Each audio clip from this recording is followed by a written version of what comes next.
Hello everyone, कैसे हो सभी लोग। मैं हूं कबस भैया और आप सबका स्वागत है रैंक प्लस पे। सो बच्चों, ऐसे को पता है कि हमारा जो कोर्स है वो स्टार्ट हो चुका है और हमारा सबसे पहला चैप्टर हम ऑलरेडी स्टार्ट कर चुके हैं। चैप्टर का नाम क्या है? हमारा चैप्टर है हमारा रसायन विज्ञान की मूल अवधारणाएं और आज इसका लेक्चर नंबर 2 आज हम डिस्कस करेंगे। ठीक है, हालांकि अगर बात करें तो हमारा फर्स्ट लेक्चर का, देखो आपको पता है बेसिकली हम बेसिक से पहले स्टार्ट करेंगे जैसे कि मैंने बोला था। तो चीज़ों को थोड़ा थोड़ा लेते हुए चलना है, ऐसा भी नहीं कि एकदम पूरा भाग करके बहुत हाई लेवल तक जाना है, ऐसा कुछ करने की जरूरत नहीं है।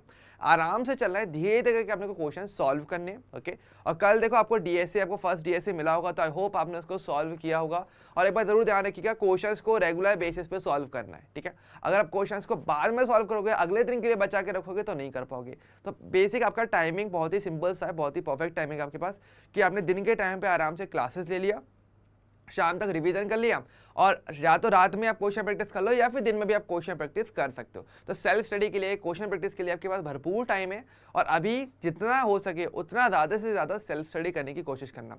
इसका फ़ायदा पता है क्या मिलता है? इसका फ़ायदा आपको ये मिलेगा कि आगे जाके भी जैसे आपको पता है कि चीज़ें आगे बढ़ती चलेंगी, हम आगे बढ़ेंगे, कोर्स पढ़ाएंगे, तो धीरे धीरे करके आपके पास थोड़ा थोड़ा लोड बनना शुरू हो जाता है क्वेश्चन प्रैक्टिस का भी, और कभी का टॉपिक भी थोड़ा बहुत मुश्किल आ जाता है, इसमें टाइम देना पड़ता है, तो वो सबसे आप बच जाओगे। तो इसलिए अभी की चीज़ को अभी खत्म करके रखना, आगे जो आएगा वो हम धीरे धीरे करके कर लेंगे। ओके, क्लियर है? तो फर्स्ट ऑफ ऑल यार गुड आफ्टरनून, कैसे हो सभी लोग? तो फटाफट से पहले मुझे बस थम्स अप दिखा दो कि ऑडियो और वीडियो सही से आ रही है कि नहीं आ रही है, और क्लास में समझ में आ रहा है कि नहीं आ रहा। देखो तो कोई फर्क नहीं पड़ता कि लेक्चर नंबर कौन सा चल रहा है, अगर आपको समझ में नहीं आ रहा तो सिंपल सी बात है, आपको बोलना है। यहाँ पे आपको कमेंट करना होगा कि भाई कमेंट करके बता दो बस मुझे एक बार कि हाँ भाई चीज़ें क्लियर हैं या कहीं पर कोई डाउट तो नहीं आ रहा है।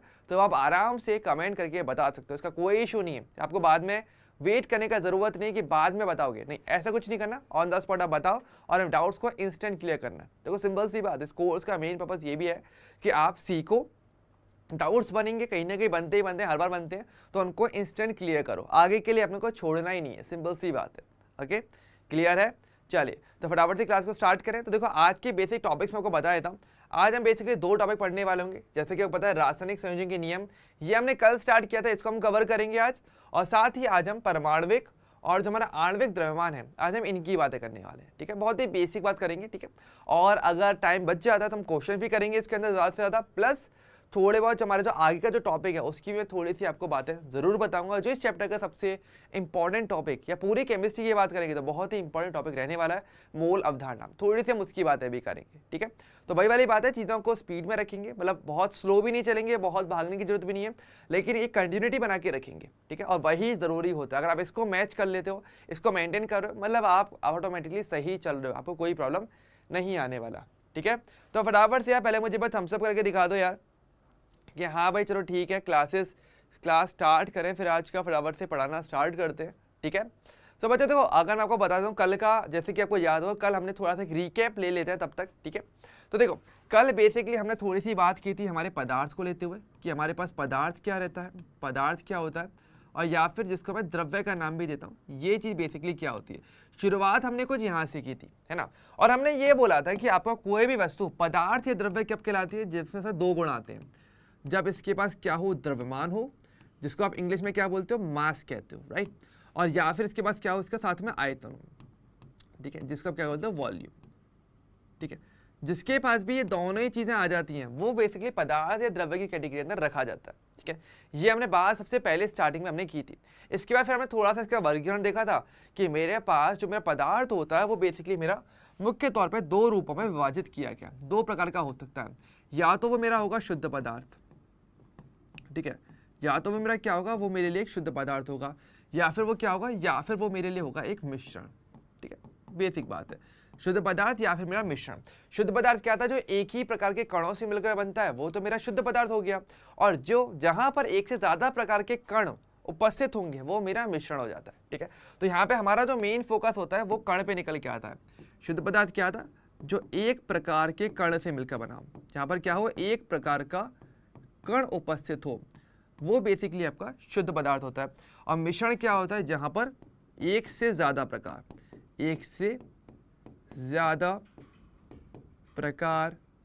के कण, जहां पर एक से ज्यादा प्रकार के कण उपस्थित होंगे वो आपका मिश्रण हो जाता है। तो बेसिकली जैसे कि हमने बोला भी था कि पदार्थ क्या है, पदार्थ वही है जिसके अंदर कण पाया जाता है, सिंपल सी बात है। तो यहाँ पर जो मेरा पॉइंट फोकस था वो मेरे कण पर रह जाता है। देखो बच्चों, कण शब्द को मैं इतना फोकस क्यों करवा रहा हूँ, इसका रीजन ये है कि आगे जाके जब परमाणु की संरचना चैप्टर जब हम पढ़ेंगे तो वहां पर एक टॉपिक हमारे पास आता है, कॉन्सेप्ट आता है तरंग का कण रूप या पदार्थ का कणीय रूप, है ना। इस प्रकार से कॉन्सेप्ट निकल के आता है। तो वहां पे कण का मतलब समझ में आना चाहिए पहले।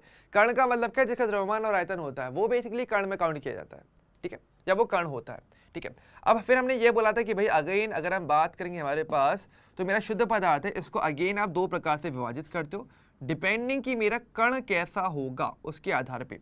अगर कण मेरा क्या है, अगर मेरा परमाणु है, ठीक है, तो मैं इसको क्या बोलता हूँ, तो मैं इसको कहता हूँ कि वो मेरा तत्व कहा जाएगा। तब वो क्या होता है, तब उसको तत्व कहते हो उस शुद्ध पदार्थ को, ठीक है, कि वो आपका तत्व होता है, ठीक है। और अगर वही कण अगर आपका क्या है, अणु है, तो उस तत्व को आप क्या बोलते हो, तो उस शुद्ध पदार्थ को आप यौगिक कहते हो, ठीक है। तो ये बेसिकली बात आपकी यहाँ पर निकल के आती है, ठीक है।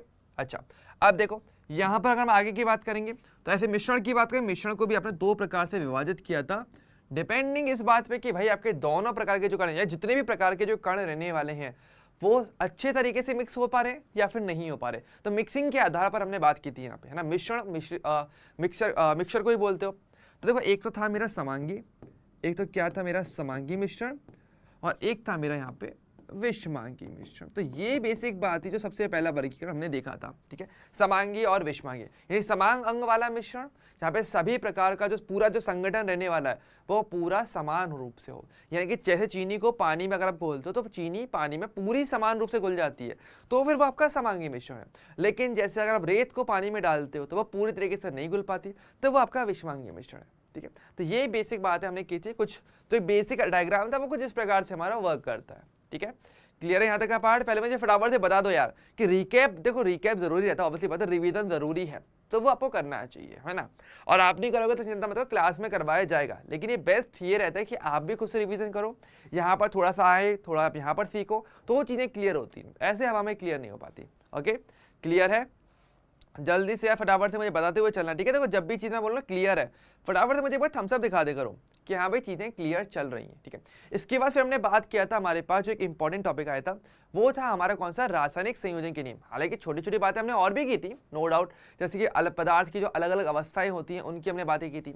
जैसे कि आपको याद होगा मैंने आपको बताया था पदार्थ की अवस्थाओं के बारे में हमने थोड़ा सा जिक्र किया था आपसे, है ना। तो हमने ये बोला था कि जो पदार्थ होता है एनसीईआरटी में देखा जाए तो पदार्थ की 3 भौतिक अवस्थाएं होती हैं, है ना। यहाँ पर हमने इसकी बातें भी कल की थी, ठीक है। पदार्थ की क्या होती है, 3 भौतिक अवस्थाएं, कौन कौन सी होती है हमारे पास टोटल, एक तो होती है ठोस, फिर आती है आपके पास द्रव, और फिर लास्ट में आपके पास आती है गैस। हालांकि हमने और भी अवस्थाओं की बात की है, चिंता मत करो, जैसे कि प्लाज्मा, पॉस्ट आइंस्टीन कंडेंसेट की जो अवस्था होती है वो भी होती है, लेकिन बात यही निकल के आती है ना कि भाई उनकी जरूरत अपने को पढ़ने वाली नहीं है। हाँ, नॉलेज के हिसाब से पता होनी चाहिए, नो डाउट, कि साइंस का हिस्सा है, पता तो रखना चाहिए, अच्छी बात है, लेकिन मुख्य तौर पर हमारी 3 अवस्था रहने वाली है। ठोस, द्रव, गैस, जिसकी हमने कल बातें की थी कि भाई अगर ठोस क्या होता है, जहाँ पे कण बहुत ज्यादा पास पास होते हैं, आकर्षण बल कणों के मध्य बहुत ज्यादा है ना। द्रवों के मध्य देखेंगे तो द्रवों में क्या होता है, आकर्षण बल ठोसों की तुलना में कम होता है, ठीक है, जिस आधार पे, जिससे क्या होता है उनका आकार अनियमित हो जाता है। हालांकि उनका आयतन निश्चित होता है लेकिन आकार इनका फिक्स नहीं हो पाता। जैसे कि पानी का एग्जांपल ले सकते हो कि भाई पानी को ग्लास में रखोगे तो ग्लास का शेप ले लेगा, जग में रखोगे तो जग का, कटोरी में रखो तो कटोरी का। अच्छा, गैस की लिए बात करेंगे तो गैस में तो कणों के मध्य आकर्षण बल बिल्कुल भी नहीं होता, मतलब होता है लेकिन बहुत ही कम हो जाता है, ठीक है। तो ऐसे में क्या होता है, इनका आकार और आयतन कुछ भी निश्चित नहीं हो पाता। जिस पात्र में डालोगे, जिस तरीके से रखोगे, वहीं की वहीं रह जाते हैं। अगर ऐसे कमरे में छोड़ा जाएगा तो पूरे कमरे का आकार ले लेंगे। अगर उस पूरे गैस को आप चाहो तो छोटी सी बोतल के अंदर भी भर सकते हो, तो इनका आकार फिक्स नहीं है, इनका ना आयतन फिक्स होता, तो ये इनका हाल रहता है। तो ये तीनों में जो परिवर्तन हो रहा है वो क्यों हो पा रहा है, क्योंकि कणों के मध्य आकर्षण बल कैसा है इसके आधार पर पदार्थ अपनी अवस्थाओं को बदलता है, ठीक है। तो ये चीज़ ध्यान रखिएगा। तो ये तीनों का जो परिवर्तन है ये क्यों हो पाता है, आकर्षण बल के आधार पर। इसका मेन रीजन कहाँ पर होता है, कणों के मध्य आकर्षण बल, कणों के मध्य आकर्षण बल, ये हमारा मेन फैक्टर होता है। जो असली कारक है ना कि पदार्थ कौन सी अवस्था में रहेगा वो डिपेंड करता है कणों के मध्य आकर्षण बल कैसा है। बहुत ज्यादा ठोस, थोड़ा कम हुआ द्रव, और कम हो गया गैस, इस प्रकार से, ठीक है। हालांकि फिर अगेन हम उनको और परिवर्तन भी करते हैं, जैसे कि प्लाज्मा में तो आप उसको और भी गर्म कर देते हो, तो आपके इलेक्ट्रॉन ही बाहर निकल जाते हैं, तो आयनिक अवस्था आपको देखने को मिलती है, तो वो प्लाज्मा हो जाती है, तो वो भी एक चीज़ रह जाती है। पर मेनली इन तीनों के लिए हम आकर्षण बल की बात करते हैं। और ये परिवर्तन कैसे होता है इनमें? ताप और दाब के आधार पर। जैसे को बताया गया था कि ये आपस में कैसे बदल सकते हैं। अगर आप तापमान और दाब में अगर परिवर्तन करते हो तो क्या होगा, पदार्थ की तीनों अवस्थाओं को आपस में बहुत इजीली बदला जा सकता है। ठीक है, तो यहाँ तक हमने थोड़ी बातें की थी, कुछ प्रक्रम हमने बताए थे, संघनन, निक्षेपण हो गया, आपका गलन हो गया, जमना हो गया, वो सारे प्रक्रम के कुछ नाम बताए थे जहां पर आप इन तीनों को आपस में बदल सकते हो। ठीक है, फिर हमने बात किया था हमारे पास रासायनिक संयोजन के नियम पे, जो कि आपको याद होगा। तो हमने फिर उसके बाद हमने स्टार्ट किया था टॉपिक हमारा रासायनिक संयोजन के नियम। ये नियम कब दिए गए थे? ये नियम दिए गए थे केमिस्ट्री की एकदम शुरुआत में, जब केमिस्ट्री की शुरुआत हो रही है, चीज़ों को हम थोड़ा फिक्स करना चाह रहे हैं। ऑब्वियसली बात है कि यार अगर आपको कोई भी सिस्टम अगर चलाना है तो आपको कुछ रूल्स की जरूरत पड़ती है ना। जैसे कि आपको पता होती बात है, इलेक्शन का माहौल चल रहा है, अब इलेक्शन हो रहा है तो भाई आपको पता है इलेक्शन में तो रूल्स होते हैं ना हमारे पास कुछ, कि ऐसा तो नहीं कि भाई कोई बार बार वोट कर सकता है, नहीं कर सकता भाई, रूल है हमारे पास कि बार बार वोटिंग नहीं कर सकते, है ना। इसी प्रकार से भाई ओवरऑल वोटिंग के बेस पर डिसाइड होगा भाई कौन जीतेगा, कौन सी पार्टी बनेगी, वो की सारी बारी बातें, तो वो सब संविधान के अनुसार है। और संविधान क्या है? एक रूल बुक होती है, वहाँ पे क्या है, नियमों की वही किताब भी था, और संविधान क्या होता है जहाँ पे हर एक चीज़ को एक्सप्लेन किया गया है, कौन सी चीज़ कैसे होनी चाहिए, क्या सही है क्या गलत, हर एक चीज़ को। तो वही सेम बात यहाँ पर भी, केमिस्ट्री में भी अगर आपको केमिस्ट्री पढ़नी है, चीज़ें सीखनी है, केमिस्ट्री को बनाना है, तो उसके लिए पहले आपको कुछ रूल्स पता होने चाहिए, मिनिमम रूल्स। तो ये इतना तो पता होना ही चाहिए, फिर आगे की और बातें हम करते हुए चलेंगे। तो यहाँ पे अगर देखा जाए तो हमने स्टार्टिंग के 3 नियम हमने समझ लिए थे कल के तौर पे, है ना। एक हमने देखा था सबसे पहले द्रव्यमान संरचना का नियम, फिर हमने देखा था स्थिर अनुपात का नियम, फिर हमने देखा था गुणित अनुपात का नियम। ये 3 नियम अभी तक हम पढ़ चुके हैं। ठीक है, हालांकि देखो आपको याद होगा, मैंने बताया भी था हर एक नियम के अंदर आपको क्या क्या बातें ध्यान रखनी है। नंबर 1 चीज आपको ये याद रखना है कि भाई कौन सा नियम किस साइंटिस्ट ने दिया है, सबसे इंपॉर्टेंट चीज। तो दूसरी बात ये कि उस नियम का मेन पर्पस क्या है, उसका एक्चुअल उपयोग केमिस्ट्री में कहाँ होने वाला है, वो चीज। और तीसरा, क्या किसी नियम का कोई अपवाद तो नहीं है। हो सकता है जब ये नियम बनाया गया तब अपवाद ना हो, क्योंकि उतनी टेक्नोलॉजी, उतनी खोज नहीं हुई थी। लेकिन आज के टाइम पे टेक्नोलॉजी बहुत अच्छी है, खोज जो बहुत ज़्यादा हो चुकी है, तो अब इन नियमों में अपवाद भी निकल के आए, तो हमें वो भी देखते हुए चलना चाहिए। तो मैं हर एक को पहले तीनों का फटाफट बता देता हूँ। द्रव्यमान संरक्षण का नियम आपका दिया था आपके लावोसिए, जो आपके साइंटिस्ट थे, लावोसिए साइंटिस्ट, एंटोनी लावोसिए जिनका बोलते हैं, उन्होंने बेसिकली इस नियम को दिया था। ठीक है, और ये जो नियम था इसका मेनली अनुप्रयोग कहाँ पर होता है? आपके अभिक्रिया संतुलन में। आपको याद होगा अभिक्रिया संतुलन होगी कि नहीं होगी, कि अभिक्रिया का संतुलित होना जरूरी है। तो अभिक्रिया संतुलन के बारे में आपके पास कहीं ना कहीं एंटोनी लावोसिए थे, जिन्होंने द्रव्यमान संरचना का नियम दिया था। हालांकि इसकी अपवाद हमारे पास क्या है, वो है मेरी नाभिकीय अभिक्रिया, क्योंकि नाभिकीय अभिक्रिया जो होती है वहां पर क्या होता है, अभिक्रिया संतुलित नहीं हो पाती है, क्योंकि आपका पदार्थ या आपका परमाणु नष्ट भी हो सकता है और बनाया भी जा सकता है। ठीक है, तो ये चीज़ आपका यहाँ पर आता है, पहला पार्ट। दूसरी बात करेंगे आपके स्थिर अनुपात का नियम। स्थिर अनुपात का जो नियम था, ये जो नियम था ये बेसिकली दिया गया था आपके प्राउस्ट के द्वारा। जो लुईस प्राउस्ट थे, जोसेफ लुई प्राउस्ट, उन्होंने बेसिकली ये नियम दिया था। इस नियम की बात करेंगे तो इसका मेन इसका पॉइंट क्या है? इस पॉइंट ये है इसका कि आपके पास कोई भी आपका यौगिक हो जाए, उसका जो फॉर्मूला रहेगा ना वो हमेशा फिक्स रहता है। ठीक है, आप किसी यौगिक को चाहे किसी भी विधि से प्राप्त करो, कोई फर्क नहीं पड़ता, उसका फॉर्मूला फिक्स रहने वाला है। ठीक है, तो यहाँ पर यही था कि यौगिक का फॉर्मूला फिक्स रहता है। सिंपल सी बात यह है कि यौगिक का फॉर्मूला फिक्स रहेगा, सिंपल सी चीज। ठीक है, और यहाँ पर इसका अपवाद क्या निकल के आता है?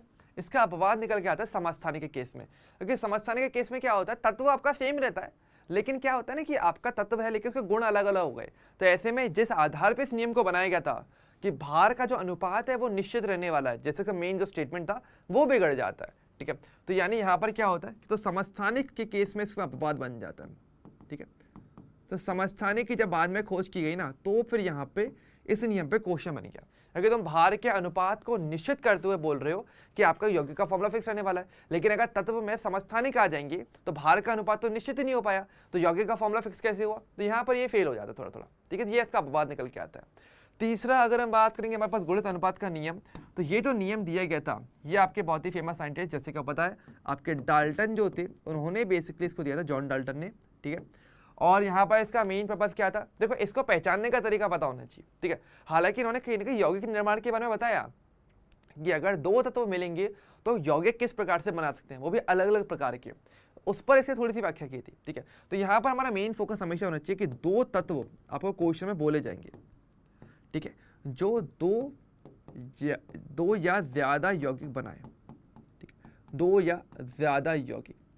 तो ऐसे में ऑटोमेटिक समझ जाना कि वो आपका गुणित अनुपात के नियम की बात करने वाला है। इसका कोई ऐसे अपवाद नहीं है निकल के आया, ठीक है, बहुत ज़्यादा, लेकिन हाँ बेसिकली ये बात रह जाती है। ओके, तो ये आपका थोड़ा सा रिवीजन, आपका रिकैप फटाफट से हो जाता है। अब हम फटाफट से जो आगे का जो पार्ट था, जो हमारे 2 नियम रह गए थे कल लास्ट टाइम पे, हम उनको अब थोड़ा सा पढ़ लेते हैं, ठीक है, उनको हम थोड़ा सा देख लेते हैं कि भाई क्या क्या नियम थे हमारे पास। पहला था मेरा क्या, गैलोसे का गैसीय आयतनों का नियम, और दूसरा आपका आवोगाद्रो का नियम है, ठीक है, ये दो हैं। अब इन दोनों नियम में पता है एक बात बहुत सिंपल सी है, दोनों के साइंटिस्ट का नाम ऑलरेडी जानते हो। गैलोसे का गैसीय आयतनों के नियम में गैलोसे एक साइंटिस्ट का नाम होता है, आवोगाद्रो के नियम में आवोगाद्रो साइंटिस्ट का नाम है। तो टेक्निकली अगर देखा जाए तो आपको 5 नियमों में से केवल 3 नियम ऐसे जिनमें साइंटिस्ट का नाम याद करना पड़ेगा, स्टार्टिंग के 3 में। बाद के 2 में आपको वो मरने की जरूरत भी नहीं है, केवल नियम का नाम याद रह जाएगा, तो साइंटिस्ट का नाम आपको ऑलरेडी पता है। अगर लॉजिक लगाओ तो बात तो सिंपल सी है ना, लेकिन इसमें मेहनत क्यों करनी चाहिए अपने को कि भाई इसका अलग से याद करना पड़ेगा, 5 साइंटिस्ट के नाम कैसे याद होंगे। मैं कह रहा हूँ तुम नियमों के नाम याद कर लोगे तो मैं साइंटिस्ट के नाम भी पता रहने वाले हैं, ठीक है, तो लॉजिकली चलना है, ठीक है। तो चलिए शुरुआत करते हैं। सबसे पहले हम बात करने वाले हमारे गैलोसे का गैसीय आयतनों का नियम। ओके, अच्छा, वैसे तो इसका भी थ्योरी अगर देखा है तो काफ़ी शानदार थ्योरी वैसे आपके एनसीईआरटी की लिखी हुई है, लेकिन हाँ थ्योरी बेसिकली आपको पता होनी चाहिए नो डाउट। पर उससे पहले मैंने क्या बोला था कल आपको कि अगर केमिस्ट्री स्ट्रॉन्ग करना है तो हमेशा एक बार ध्यान रखिएगा, आपको एग्जाम्पल से याद करना चीज़ों को, ठीक है, अगर आपको केमिस्ट्री स्ट्रॉन्ग करना है तो आप ये करो कि जैसे आप इस थ्योरी को पूरा पढ़ो, फिर आप सोचो कि इसका एग्जाम्पल क्या रहेगा और उसको याद करने की कोशिश करो। बेस्ट तरीका ये है कि आप एग्जाम्पल को समझ लो और उससे थ्योरी बना लो। तो ऐसा अगर करोगे ना तो आपको ज़्यादा अच्छे तरीके से याद रहेगा, अपनी लैंग्वेज में थ्योरी याद रह जाएगी। अगर तो ऑब्वियसली बात है, अपनी लैंग्वेज अपना लिखा हुआ अच्छा याद रहता है, आपने किसी चीज़ को कैसे समझा है वो ज़्यादा आपको समझ में आएगा कि आप किसी चीज़ को कैसे समझना चाह रहे हो। तो मैं कहूँगा एग्जाम्पल से याद करना, तो इसका मैं एग्जाम्पल बताऊँगा और फिर हम इसकी थ्योरी थोड़ा सा देखेंगे। लेकिन एक छोटी मोटी मोटी बात मैं बता देता हूँ। पहली बात तो कौन से साइंटिस्ट ने दिया था, तो ऑब्वियसली बात है गैलोसे की वो साइंटिस्ट था जिसने इसको दिया था। आप फोटोज का देख सकते हो, ये वो साइंटिस्ट थे, इन्होंने बेसिकली गैलोसे के गैसीय आयतनों का नियम दिया था। हालांकि इसका मेन पर्पस क्या था, देखो इसका मेन पर्पस पहले समझ लो, इसका मेन पर्पस कहाँ पर आता है, इसका मुख्य उपयोग होता है हमारा गैसीय अभिक्रियाओं को समझाने में। अगर हम बात करेंगे तो इसका जो मुख्य उपयोग होता है ना वो कहाँ पर होता है, वो होता है गैसीय अभिक्रियाओं को समझाने में।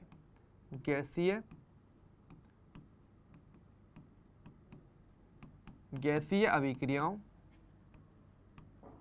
को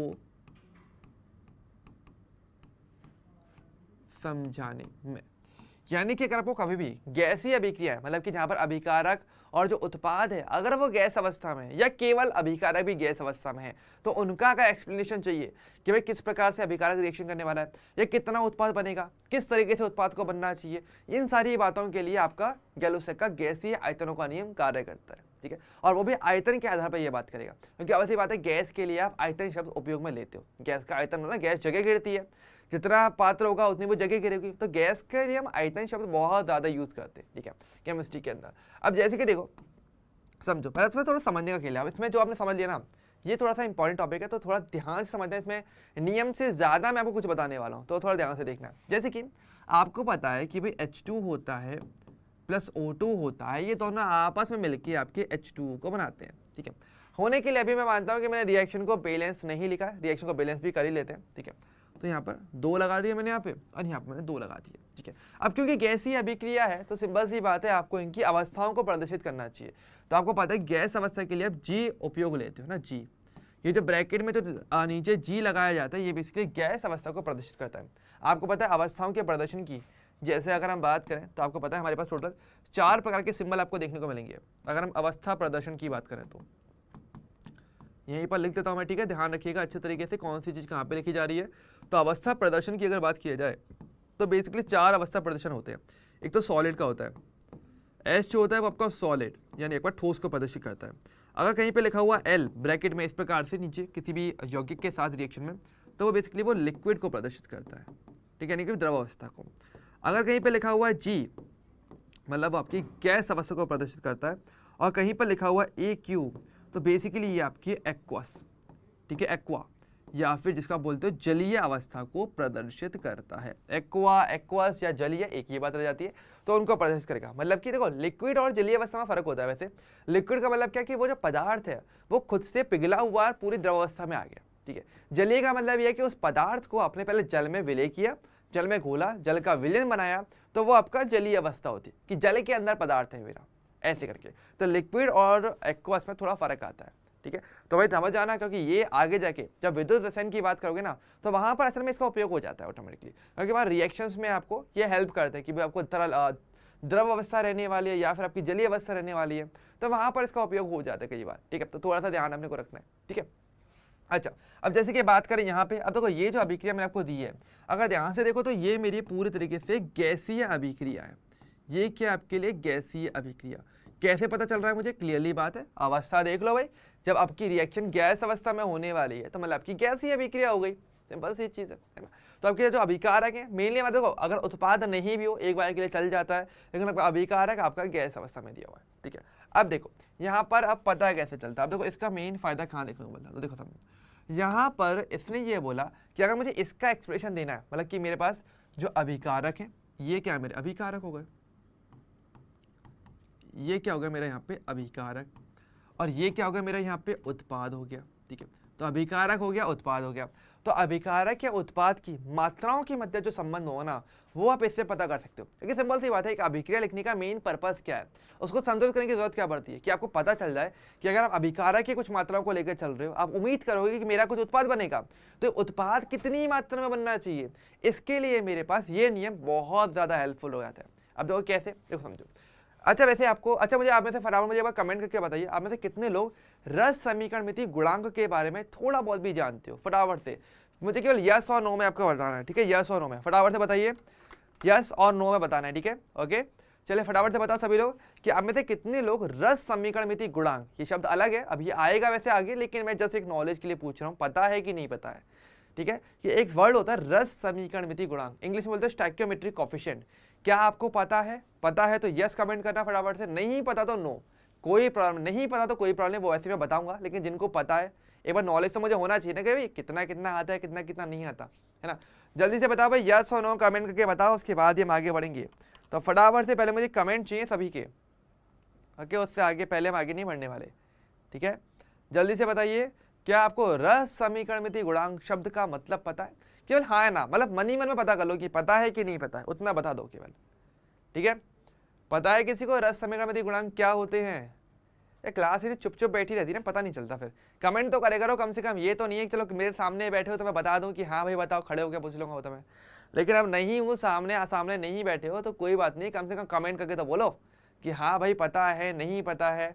ये मन ही मन में चीज़ें रखोगे ना तो मन ही मन में रह जाओगे, ऐसे नहीं निकलेगा चीज़ें। अच्छा नहीं पता ना, बस इतना ही चाहिए था, नहीं पता चलेगा। अब देखो समझो, जैसे कि आपको पता है कि जैसे कोई रिएक्शन है, रिएक्शन को जब आप बैलेंस करते हो आपको पता है ना कि आप कुछ संख्याओं का उपयोग करते हो, जैसे कि मैंने यहाँ पे बैलेंस किया, मैंने संख्या का उपयोग किया, यहाँ पे मैंने 2 से गुणा किया, यहाँ पे 2 से गुणा किया, ऑटो में गुणा करने की जरूरत थी नहीं, ऑटोमेटिक बात है कि वो ऑलरेडी बैलेंस था। तो बात ये आती है कि किसी भी रिएक्शन को जब आप बैलेंस कर रहे होते हो, जब जिन संख्याओं से गुणा करते हो ना, वो बेसिकली आपका रस समीकरण मिति गुणांक है। या मैं इसको ऐसे भी बोल सकता हूँ, तो बोलने का दूसरा तरीका कि अगर आपके पास एक संतुलित रासायनिक अभिक्रिया दी हुई है, तो ऐसे में जो भी यौगिक या जो भी तत्व आपको दिए हुए हैं, तो उनमें जिन संख्याओं से गुणा किया रहता है वो आपके रस समीकरण मिति गुणांक कहलाते हैं, ठीक है। जैसे कि यहाँ पर देखो 2 है, O2 के आगे कुछ भी नहीं है, मतलब समझ जाओ कि भाई 1 से गुणा किया जाएगा, 1 O2 तो होगा ना, तो काउंटिंग के लिए 1। अच्छा 2 H2O मतलब कि 2, तो यहाँ पर जो मैंने बोला ये जो 2 है, ये जो 1 है, या फिर यहाँ पर ये जो 2 है, ये क्या होता है, इसको आप बोलोगे रस समीकरण, सॉरी थोड़ा सही लिख देते हैं यहाँ पे, रस समीकरण मिति गुणांक इसको कहा जाता है, रस समीकरण मिति गुणांक, ठीक है। गुणांक का मतलब तो सभी लोग जानते हो, गुणांक का मतलब क्या, गुणांक का अंक। रस समीकरण मिति क्या होती है, बेसिकली ये असल में एक्सप्लेन करता है कि कोई रिएक्शन बैलेंस है कि नहीं है, यहाँ पर अवस्थाओं को प्रदर्शित कर रहे हो कि नहीं कर रहे, तो एक रिएक्शन को किस तरीके से सही लिखा जाएगा उसके लिए रस समीकरण मिति बेसिकली उसमें स्टडी करता है।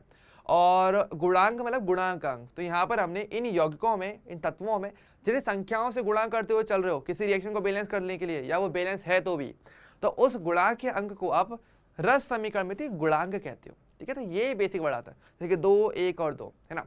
अब देखो तो ये चीज़ अभी सीख लो क्योंकि आगे भी आएगा, वैसे तो अभी सीख के रखना, लेकिन अच्छी चीज़ें ज़्यादा फायदा रहता है। तो देखो समझो यहाँ पे थोड़ा सा, अब यहाँ पर बात ये निकल के आती है, अब जैसे कि देखो यहाँ पर हर एक का गुणांक को समझ में आ गया, इसका गुणांक क्या है 2 है, चलो मैं अलग से लिख लेता हूँ, यहाँ पर 1 है, यहाँ पर 2 है, ठीक है। तो पता है इस नियम का फायदा ये निकल के आता है कि आप इनका अनुपात देखो, इनका अनुपात क्या है 2:1:2। अब इसका मतलब ये है, तो गैलुसैक ने कुछ ऐसे बोला कि अगर आपको यहाँ पर पता करना है कि भाई कितने अभिकारक लेने चाहिए, कितना मेरा उत्पाद बनेगा गैस अवस्था के लिए, ठीक है, ध्यान गैस अवस्था की बात करूँ यहाँ पे, तो अभिकारक का आयतन कितना रहेगा, क्योंकि देखो ये नियम क्या है, गैसीय आयतनों का नियम है। तो गैस अवस्था में अगर आपका अभिकारक या उत्पाद है तो इनके आयतनों के बीच में संबंध आप निकाल सकते हो। आयतन मतलब कि मात्रा, आयतन क्या होती है, आयतन भी तो मात्रा ही होती है ना, कि कोई आयतन ज़्यादा है मतलब उसमें ज़्यादा कण होंगे, ज़्यादा मात्रा होने वाली है, कहीं पर आयतन कम है मतलब उसका कणों की संख्या उसमें कम रहेगी, गैस कणों की संख्या। इसको ऐसे लेके चलो, जैसे कि आपने 2 बलून लिए, 2 बलून आप फुलाने चाहे, एक बलून का आकार छोटा है, एक बलून का आकार काफ़ी बड़ा है, तो ऐसे में आप क्या बोलोगे, कहाँ पर गैस ज़्यादा भरी गई होगी, जहाँ पर आकार ज़्यादा होगा, जिसका आयतन ज़्यादा होगा। सिंपल सी बात है, अगर गैस का आयतन ज़्यादा गिर रहा है कोई गैस, मतलब क्या वहाँ पे कणों की संख्या ज़्यादा होने वाली गैस की, है ना, तो वही चीज़ यहाँ पर आती है। तो और कण की संख्या क्या, वही तो मात्रा बताएगी कि जहां पर गैस की मात्रा ज्यादा है मतलब वो ज्यादा आयतन गिरेगी, जहां पर गैस की मात्रा कम है वो कम आयतन गिरने वाली है ना। तो वही चीज यहाँ पर आती है। तो उनके आयतनों के बीच में जो संबंध है वो ये बता सकता है। अब देखो कैसे, अब यहाँ पे गुणांक क्या बोल रहा है कि आपकी जो रिएक्शन है वो 2:1:2 में चल रही है। मतलब कैसे, अगर मैं इस रिएक्शन को पढ़ना चाहूँ, पता कैसे बोलूंगा कि हाइड्रोजन गैस के 2 अणु, क्योंकि H2 तो अणु हो गया ना, तो हाइड्रोजन गैस के 2 अणु ऑक्सीजन गैस के 1 अणु के साथ रिएक्शन करेंगे और ऐसे में H2O के 2 अणु आपको प्राप्त होंगे गैस अवस्था के अंदर। क्या इसका मतलब सही है, फटाफट से बताओ। जो स्टेटमेंट मैंने बोला क्या वो आपको समझ में आया कि रिएक्शन कैसे पढ़ रहा हूं मैं, कि हाइड्रोजन गैस के 2 अणु O2 गैस के 1 अणु के साथ रिएक्शन करेगा और H2O जो जल है उसकी गैस अवस्था में 2 अणु प्राप्त होंगे। ये स्टेटमेंट कितने बच्चों को क्लियर हुआ है? केवल यस और नो में आंसर आपको देना है। फटाफट बताइए, जो स्टेटमेंट बोला क्लियर है ना? आई थिंक मीनिंग तो यही निकल रहा है, पढ़ के तो यही मीनिंग निकल रहा है ना कि भाई हाइड्रोजन है, अणु रहने वाला, H2 है अणु है, O2 भी अणु है और H2O भी मेरा अणु रहने वाला है। तीनों के तीनों गैस अवस्था में है, पर इसकी बैलेंस के अकॉर्डिंग देखा जाए तो इसके 2 अणु रिएक्शन करेंगे, इसका 1 अणु रिएक्शन करेगा, दोनों अभिकारक अणु रिएक्शन करेंगे और उत्पाद का H2O जो आपका उत्पाद है उसके 2 अणु आपके बनने वाले हैं जो कि गैस अवस्था में रहेंगे। क्लियर है? तो रिएक्शन को पढ़ के अगर देखा जाए तो पूरा मीनिंग निकाल पा रहे हो, राइट, कि भाई रिएक्शन को किस तरीके से पढ़ना है, कैसे कैसे रिएक्शन होने वाली है, राइट। तो वो चीज़ आपको क्लियर हो रहा होगा, आई होप सो, राइट। अब देखो, अब यहाँ पर आके पॉइंट क्या निकल गया था, इसका मतलब क्या है। अब गैलुसैक ने पता क्या बोला, अब गैलुसैक की देखो यहाँ पर आप इस चीज़ को आप आयतन पर भी लगा सकते हो।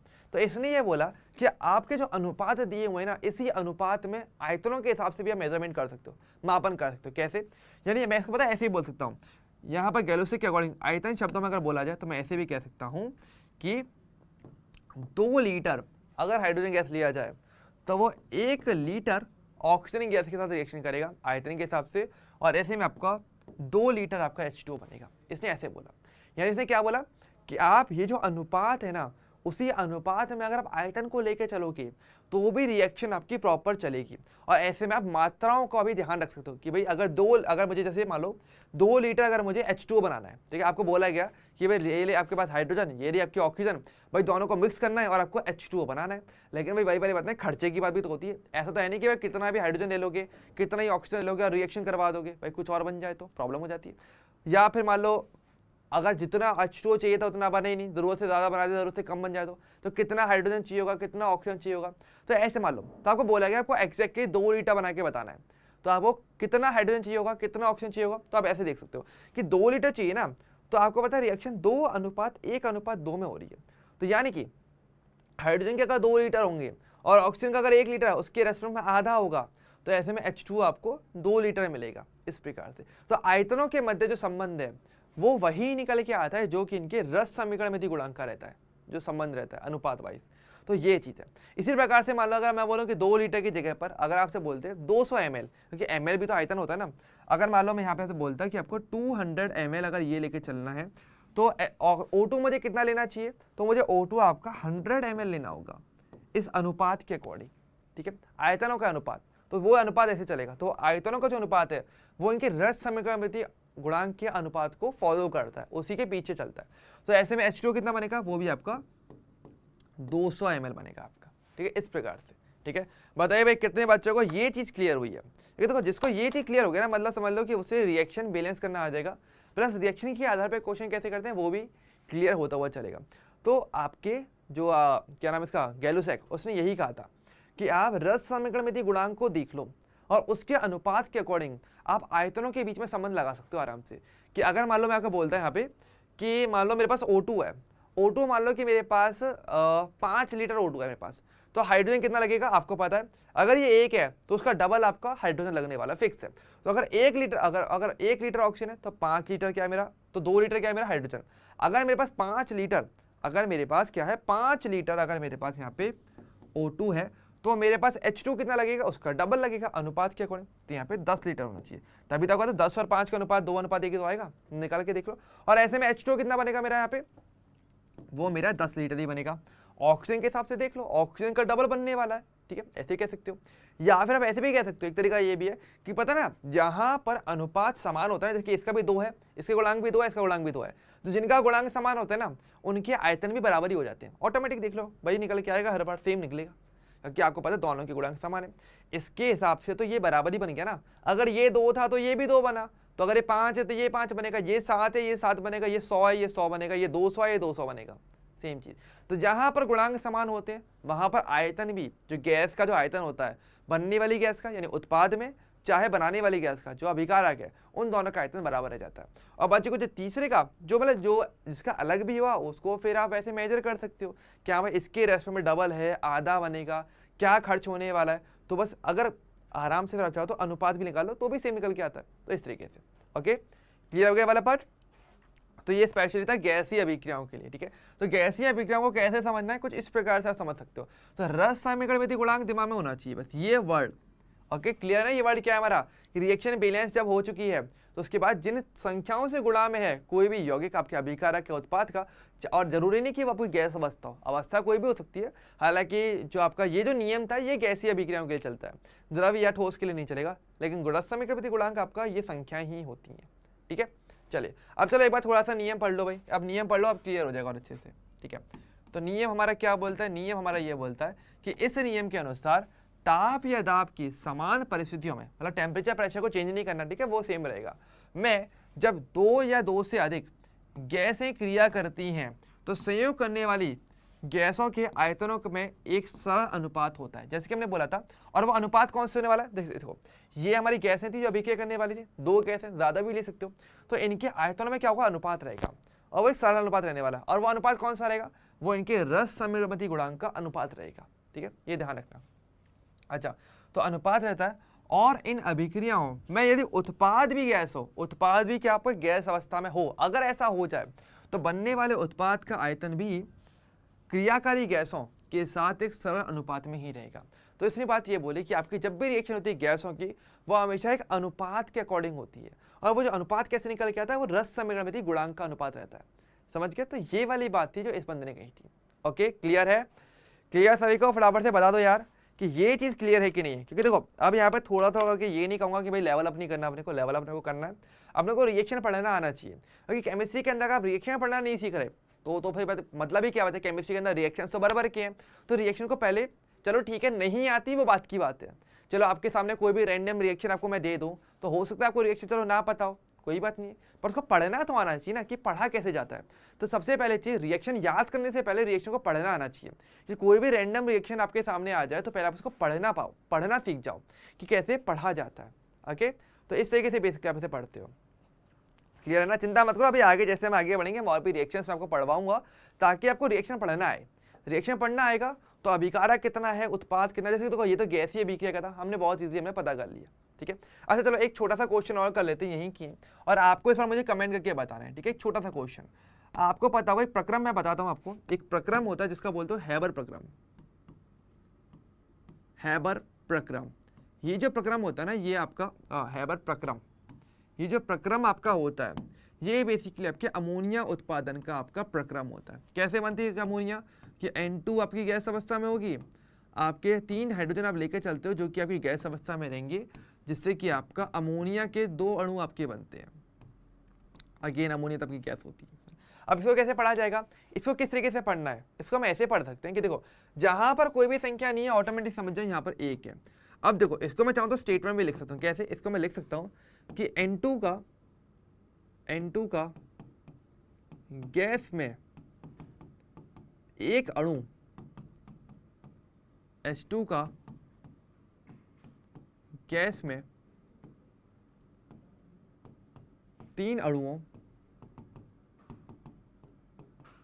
के साथ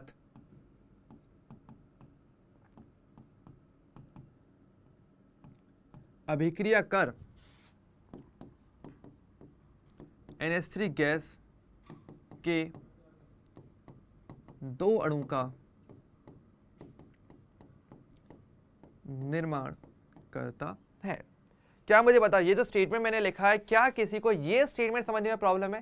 देखो मैंने स्टेटमेंट कैसे लिखा है, रिएक्शन को पढ़ के लिखा है, यही तो लिखा है ना रिएक्शन में कि N2 का एक अणु था जो कि गैस अवस्था में होना चाहिए, वो आपके हाइड्रोजन गैस के जो अणु है, बेसिकली हाइड्रोजन का अणु, वो गैस अवस्था में है और उसके 3 अणुओं के साथ ओवरऑल वो रिएक्शन कर रहा है।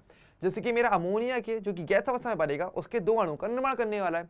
सिंपल सी बात है। तो भाई ये ना, तो रिएक्शन को पढ़ा मैंने केवल, और मैंने कुछ नहीं किया, मैंने केवल रिएक्शन को पढ़ के दिखाया है, जिससे मुझे काफी सारी चीजें पता चल रही है, राइट?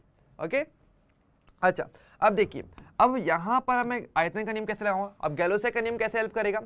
मान लीजिए कि मैं आपको ये बोल रहा हूँ कि मुझे अमोनिया बनाना है, ठीक है, तो मैं आपको ये बोल रहा हूँ कि भाई मेरे पास मान लो ऐसे बोलते हैं कि आपके पास नाइट्रोजन है, मैं बोल रहा हूँ कि आपके पास नाइट्रोजन का 7 लीटर आपके पास नाइट्रोजन गैस मैंने आपको दी है। मेरा सवाल ये कि ऐसे में हाइड्रोजन मेरा कितना खर्च होगा और साथ में अमोनिया मेरा कितना बनेगा। तो ओके, तो मुझे क्या बताना है? मुझे यहाँ पे बेसिकली आयतन बताना पड़ेगा, ठीक है। अब ऑब्वियसली बात है, यहाँ पर लीटर लेके चलोगे तो हाइड्रोजन भी आपका लीटर में खर्च होगा और अमोनिया भी आपका लीटर में खर्च होगा, मात्रक तो हमारा सेम रहने वाला है, राइट? अब देखो, अब ये पता कैसे चलेगा? तो गैलोसेक ने क्या बोला? उसने ये बोला कि जो आयतन रहने वाला है ना इनका, वो एक अनुपात में रहेगा, सरल अनुपात में। वो अनुपात कौन से रहने वाला है? वो रहेगा रस संवृद्धि गुणांक का अनुपात, यानी ये और ये। तो अनुपात क्या है? अलग से लिख लो, 1:3:2। यानी कि अगर नाइट्रोजन का अगर एक अणु है तो वो हाइड्रोजन के 3 अणु के साथ रिएक्शन करेगा, और ऐसे में नाइट्रोजन का एक अणु है तो अमोनिया के 2 अणु बनेंगे। मतलब जिसको जिसकी वैल्यू दी है उससे नाप के देखो कि भाई कौन कितना खर्च होने वाला है और कौन कितना बनने वाला है। अब इसकी वैल्यू दी है तो इसी से मैं पता कर सकता हूँ। अच्छा, तो फटाफट से मुझे कमेंट करके बताइए, डायरेक्टली क्वेश्चन में ये वाला आपको दूंगा। मुझे बताओ कि अगर नाइट्रोजन का 7 लीटर लिया जाए, 7 लीटर आयतन अगर मैं लेकर चलता हूँ, तो हाइड्रोजन का कितना लीटर आयतन मेरा खर्च होने वाला है यहाँ पे? जल्दी से मुझे कमेंट करके बताइए फटाफट से, जल्दी से बताओ फटाफट से कि अगर आपके पास नाइट्रोजन का 7 लीटर लिया जाए तो हाइड्रोजन का कितना लीटर खर्च होगा? जल्दी से बताओ, इस अनुपात को देखते हुए बताना है आपको फटाफट से। सोच के देखो, रिएक्शन देखो आपके सामने लिखी हुई, सब कुछ आपके सामने लिखा है, बस अब आपको थोड़ा सा देखो दिमाग तो चलाना पड़ेगा, सिंपल सी बात। अब ये बोलो कि यार एकदम आंसर मैं आपको दे दूं, तो यार ये मैं हर बार तो वो कर नहीं सकता, सिंपल सी बात। थोड़ा दिमाग चलाओ, गलत दोगे कोई इशू नहीं है, पर आंसर दो कम से कम पता चलेगा कि हाँ भाई कितना समझ में आ रहा है, कितना समझ में नहीं आ रहा। ओके, बिना क्वेश्चन के कोई मतलब नहीं बनता मेरे लिए। जल्दी से बताओ फटाफट से कि इसका आंसर हमारे पास क्या होने वाला है, कि अगर मेरे पास 7 लीटर लिया जाए नाइट्रोजन तो कितने लीटर मेरा हाइड्रोजन खर्च होगा। ओके, हाँ, तो कितना बनेगा हमारे पास यहाँ पे? हाँ सही बात। हाँ, तो देखो यहाँ पर हमारे पास कितना बनेगा? अगर ये 7 लीटर है तो आपको पता है कि भाई अगर ये 1 था तो उसका 3 गुना मेरा हाइड्रोजन खर्च हो रहा है। कॉमन सेंस तो ऐसे ही बोलेगा ना। तो अगर 7 लीटर तो यहाँ पर कितना खर्च होगा? 7 का 3 गुना, कितना हो जाएगा हमारे पास यहाँ पे? 21 लीटर। सिंपल सी बात है। हाँ बिल्कुल सही है ना। तो ये मेरा कितना खर्च होगा? 21 लीटर खर्च होगा। क्यों होगा भाई? इन दोनों का अनुपात देख लो, 1:3 निकल जाएगा वापस, तो वही सरल अनुपात फॉलो करेगा ये। अच्छा, इसी प्रकार से अगर बात करूँ अमोनिया कितना बनेगा, तो देखो हमें तो नाइट्रोजन की वैल्यू दी है ना, तो मैं नाइट्रोजन से ही हाइड्रोजन का और अमोनिया इन दोनों के आयतन को पता करूंगा। तो नाइट्रोजन का क्योंकि मेरे पास 7 लीटर या 7 लीटर दिया है, तो नाइट्रोजन अगर 1 है तो अमोनिया मेरा उसका डबल बनना है, 2 गुना बन रहा था। तो अगर यहाँ पर 7 है तो 7 का क्या बनेगा? डबल यहाँ पे मेरा अमोनिया बनेगा। यानी कितना बनेगा मेरे पास यहाँ पे? 14 लीटर। और बस इतने में आपका आंसर हो जाता है। अब ये अगर आपके नीट के अंदर एग्जाम में क्योंकि क्वेश्चन आ जाते हैं तो भाई काफी बच्चों को लगता है कि भाई रिएक्शन के आधार पे क्वेश्चंस कर पाना बहुत मुश्किल है। पर मैं बोल रहा हूँ, क्या ये एक्चुअल में मुश्किल था बहुत ज्यादा? क्या मुझे बहुत ज्यादा कोई फॉर्मूला लगाना पड़ा? आपने को फॉर्मूला नहीं लगाना। देखो ये बहुत ज्यादा भ्रम रहता है कि भाई आपको कोई भी न्यूमेरिकल अगर दिया जाए तो आप उसको फॉर्मूले से सॉल्व करो, ऐसा कहीं पर भी नहीं बोला गया है। आप किसी क्वेश्चन को बहुत सारे तरीकों से सॉल्व कर सकते हो। कई बच्चे इसी को फॉर्मूला लगाएंगे जबरदस्ती का कि भाई इसको फॉर्मूला लगाओ फिर करना है, क्योंकि न्यूमेरिकल दे दिया मैंने। तो भाई क्यों दिया न्यूमेरिकल? मैंने तो बेसिक बात बोली थी कि आपको 1 की वैल्यू दी है, आपको बचे 2 की वैल्यू पता करनी थी। और कितना ही टाइम लगता है अपने को केवल 2 गुना 3 गुना करने में। किसी में संख्या में 2 गुणा करना या 3 गुणा करना क्या कोई मुश्किल टास्क है? बहुत ज़्यादा नहीं है। ओके तो बताइए भाई क्या क्वेश्चन क्लियर हुआ अपने को, कैसे क्वेश्चन किया हमने थोड़ा सा। तो गैलोसेक का जो गैसीय आयतनों का नियम है वो कुछ इधर हेल्प कर जाता है। तो किसी भी गैसीय अभिक्रिया में अगर आपको आयतनों के बीच में संबंध चाहिए या किसी गैसीय अभिक्रिया अगर आपको आयतन दिया हुआ है तो समझ जाओ कि वहां पर आपको यही नियम लगेगा। ओके क्लियर है? फटाफट से जल्दी से मुझे थम्स अप दिखाओ फटाफट से कि भाई क्लियर है कि नहीं है। देखो क्लियर नहीं है तो आप नो लिख सकते हो, कोई प्रॉब्लम नहीं है। वैसे ये आगे आएगा फिर से, चिंता मत करना, आगे वाले टॉपिक्स में ये फिर से आएगा जब मैं रस समय बुद्धि सिखाऊंगा। लेकिन पहले मुझे कम से कम आपका अभी थम्स अप चाहिए होगा एक बार के लिए कि भाई मैं आगे बढ़े कि नहीं बढ़े या अभी भी सोच रहे हो। तो फटाफट से पहले मुझे थम्स अप करके जरूर दिखा दो, ठीक है? तो चीज़ें क्लियर रहती हैं आपके लिए भी मेरे लिए भी, ठीक है? चलिए ओके तो देखो पहचानने का तरीका समझ गया ना, गैसीय अभिक्रिया को समझाने में इसका उपयोग होने वाला है। पहचानना कैसे, अगर आपको कहीं पर भी गैस का आयतन दे दिया जाए या तो ये मिलेगा या तो आपको गैस की आयतन की बात की जा रही होगी, ठीक है? तो समझ जाना ऑटोमेटिकली गैलोसेक के गैसीय आयतनों का नियम है वो, और वहाँ पे कोई नियम नहीं लगेगा। कोई भी गैसीय अभिक्रिया दी जाएगी और या फिर आपको गैस के आयतन की बात की जा रही होगी, समझ जाना भाई गैसीय आयतनों का नियम है, ठीक है? अच्छा लास्ट की बात करते हैं। लास्ट है हमारा आवोगाद्रो का नियम। साइंटिस्ट कौन थे? साइंटिस्ट हमारे आवोगाद्रो ही थे, कोई ऐसा चेंज नहीं है। तो केवल 2 साइंटिस्ट आपको वैसे ही पता चल जाएंगे, बचे 3 के नाम याद किए जा सकते हैं, जिसमें एक नाम तो बहुत ज़्यादा फेमस है। एंटोनी लावोशी की बात करेंगे तो वो आपका रसायन विज्ञान के जनक है, तो भाई इतनी रेस्पेक्ट तो करनी चाहिए। हाँ लुई पास्कल को आप थोड़ा सा याद करके रखिएगा कि उसने स्थिर अनुपात का नियम दिया था, ठीक है? अच्छा आवोगाद्रो ने नियम दिया, ये नियम क्या दिया गया था?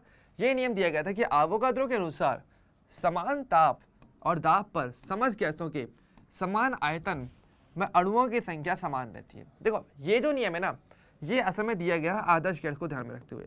अच्छा आप में से कितने बच्चे आदर्श गैस के बारे में जानते हैं? हालांकि होने को ये जो टॉपिक है आदर्श गैस का, ये आपकी गैस की अवस्था चैप्टर के अंदर आता है, सॉरी द्रव्य की अवस्था चैप्टर के अंदर आता है, जो असल में हटा दी गया है सिलेबस से। तो लेकिन अगेन आदर्श गैस समीकरण अगर बात करेंगे तो आदर्श गैस के लिए बनाया गया है, वो ऊष्मागतिकी में उपयोग में आता है। तो भाई इसको पढ़ते हुए हमें चलना पड़ेगा, ठीक है? तो आदर्श गैस के लिए हमें ये एक समीकरण दिया गया था PV = nRT, ठीक है? PV = nRT। अजय यू जैसा लग रहा है थोड़ा सा, इसको V कर देते हैं, ये V है, ठीक है? तो PV = nRT करके आपके पास समीकरण दिया गया था, जिसको आप क्या बोलते हो? आदर्श गैस समीकरण, ठीक है? आदर्श गैस समीकरण, ठीक है? PV = nRT है। तो बेसिकली इसकी बात कर रहा है आवोगाद्रो, और कुछ भी नहीं कर रहा, ठीक है? इसने क्या बोला? इसने ये बोला था कि अगर मैं दाब को और ताप को अगर फिक्स कर दूं तो देखो R तो मेरा वैसे ही कांस्टेंट हो गया। तो अगर देखा जाए इसने क्या बोला, इसने बहुत ही सिंपल सी बात इसी नियम को बनाते हुए बोली थी। इसने ये कहा था अगर मैं प्रेशर को और टेम्परेचर को क्या कर दूं? कांस्टेंट, इसको तो मैंने कर दिया स्थिर, ठीक है? और R वैसे ही मेरा क्या होता है? गैस कांस्टेंट होता है। ये तो मेरा गैस स्थिरांक वैसे ही है, ये मेरा वैसे ही स्थिर होता है, ठीक है? तो ऐसे में जो मेरा आयतन होगा वो मेरी इस n यानी कि कणों की संख्या इसके समानुपाती हो जाता है। जिसने बोला था कि जो आयतन है, इसने क्या बोला? इसने ये बोला कि आपके पास जो आयतन रहता है वो समानुपाती होता है आपके कणों की संख्या के। ये क्या आपका आयतन, ठीक है? और n क्या है आपका? कणों की संख्या। और वैसे आप सभी लोग जानते हो, वैसे यहाँ पर ये बेसिकली क्या रहता है? आपका मोल रहता है ना, मोल। तो मोल के बारे में हम आगे सीखेंगे अगले लेक्चर में, आज नहीं, अगले लेक्चर में मोल के बारे में सीखेंगे। लेकिन कणों की संख्या बेसिकली क्योंकि मोल जो है वो संख्या को प्रदर्शित करने में उपयोग में आता है, ठीक है? आगे चलते हुए चलेंगे, चिंता मत करिएगा, ठीक है? आगे आता रहेगा, ठीक है? अच्छा तो इसे ये बात बोली, और यहाँ पर इसने ये भी कहा कि अगर कणों की संख्या, अगर आयतन समान है तो अणुओं की या कणों की संख्या भी समान रहेगी। अब इसको ऐसे मान लो एग्जाम्पल में, इसको ऐसे एग्जाम्पल हम लेके चल सकते हैं। जैसे कि मान लो आपको यहाँ पर क्या दिया? आपको 3 बॉक्स आपको दिए गए, ठीक है? तीनों बॉक्स के लिए मैं आपको बताना चाह रहा हूँ कि भाई तीनों का आयतन क्या है? समान है, ठीक है? मान लो कि जैसे कि आपका ये आयतन आपका 10 लीटर का बॉक्स है, ये भी आपका 10 लीटर का बॉक्स है, ये भी आपका 10 लीटर का बॉक्स है। अब एक में क्या आपके पास यहाँ पे H2 गैस भरी हुई है, एक में आपके पास O2 गैस भरी हुई है, एक में आपके पास हीलियम गैस आपकी भरी हुई है, ठीक है? और कुछ ना कुछ इनके कारण दिया, मतलब N1 यहाँ पर दिया, N2 यहाँ पर आपको दिया, N3।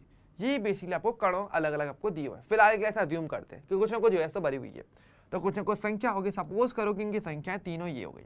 अब इसने ये बोला कि अगर मैं तीनों में प्रेशर टेम्परेचर कर दूं कांस्टेंट, ठीक है?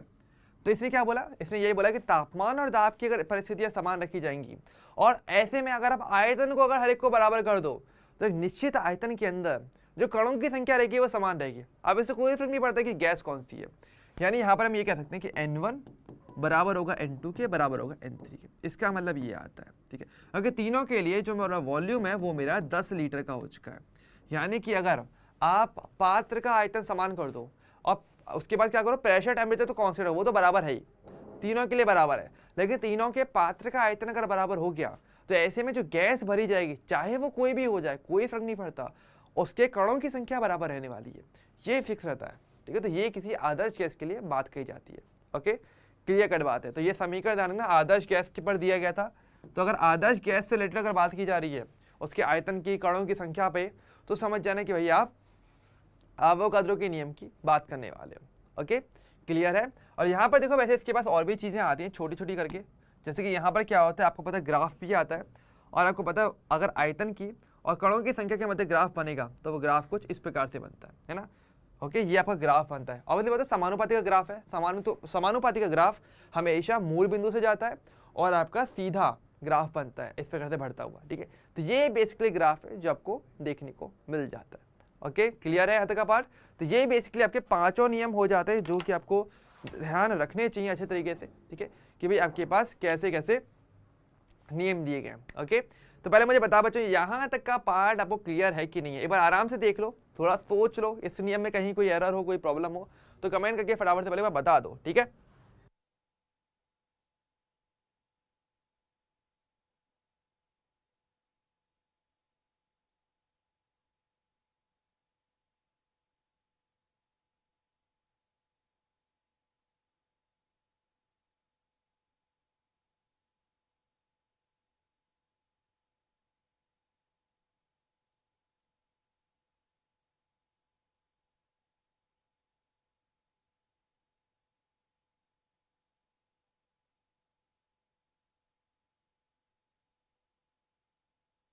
चलिए, बहुत बढ़िया। हाँ, चलिए आगे बढ़े फटाफट से, फिर आगे बढ़ते हैं, चलो फटाफट से। अब देखो, अब हम बात करने वाले हैं हमारे अगले टॉपिक पे, ठीक है। अगला टॉपिक क्या है मेरा, अगला टॉपिक है मेरा आपका, अच्छा देखो, अच्छा एक टॉपिक इसमें छोटा सा और भी आता है, ये थोड़ा आपके एनसीईआरटी का पार्ट है, इसको थोड़ा सा कवर कर लो। वो क्या आपका कि देखो हमारे पास क्या है, जिससे अगर आप देखोगे ना एनसीईआरटी का जो फर्स्ट पेज है, वहाँ पर बेसिकली ये चीज़ देखने को मिल जाएगी आराम से कि कुछ इंपॉर्टेंट पॉइंट्स रहते हैं थियोरेटिकली अगर देखा जाए। सुनने में लगता है कि हाँ भाई थोड़ा बायोलॉजी वाला पार्ट हो सकता है, या फिर पता नहीं कहाँ से ये पार्ट आएगा, केमिस्ट्री का हिस्सा है भी कि नहीं है, लेकिन ये आपका केमिस्ट्री का हिस्सा है, ठीक है। तो आपके फर्स्ट चैप्टर में आपको एक ये कुछ स्टेटमेंट दिए हुए हैं, थोड़े से इंपॉर्टेंट है, उन स्टेटमेंट्स को हम डायरेक्टली देखते हुए चलेंगे, ठीक है। जैसे कि अगर बात करें रसायन विज्ञान के महत्व की, तो देखो काफ़ी सारी जगह हैं जहाँ पर रसायन विज्ञान का उपयोग किया जाता है आज के टाइम पे, और काफ़ी सारे ऐसे केमिकल्स भी हैं जिनका उपयोग आज के टाइम पे करते हैं, बीमारियों को निदान में करते हैं, या फिर टेक्नोलॉजी बनाने के लिए किया जाता है। कैसे कैसे, जैसे कि हमारे पास दो यौगिक आते हैं, एक होता है सिस्प्लेटिन, एक होता है टैक्सोल। दोनों को याद रखिएगा, काफ़ी इंपॉर्टेंट रह जाएगा आपके लिए।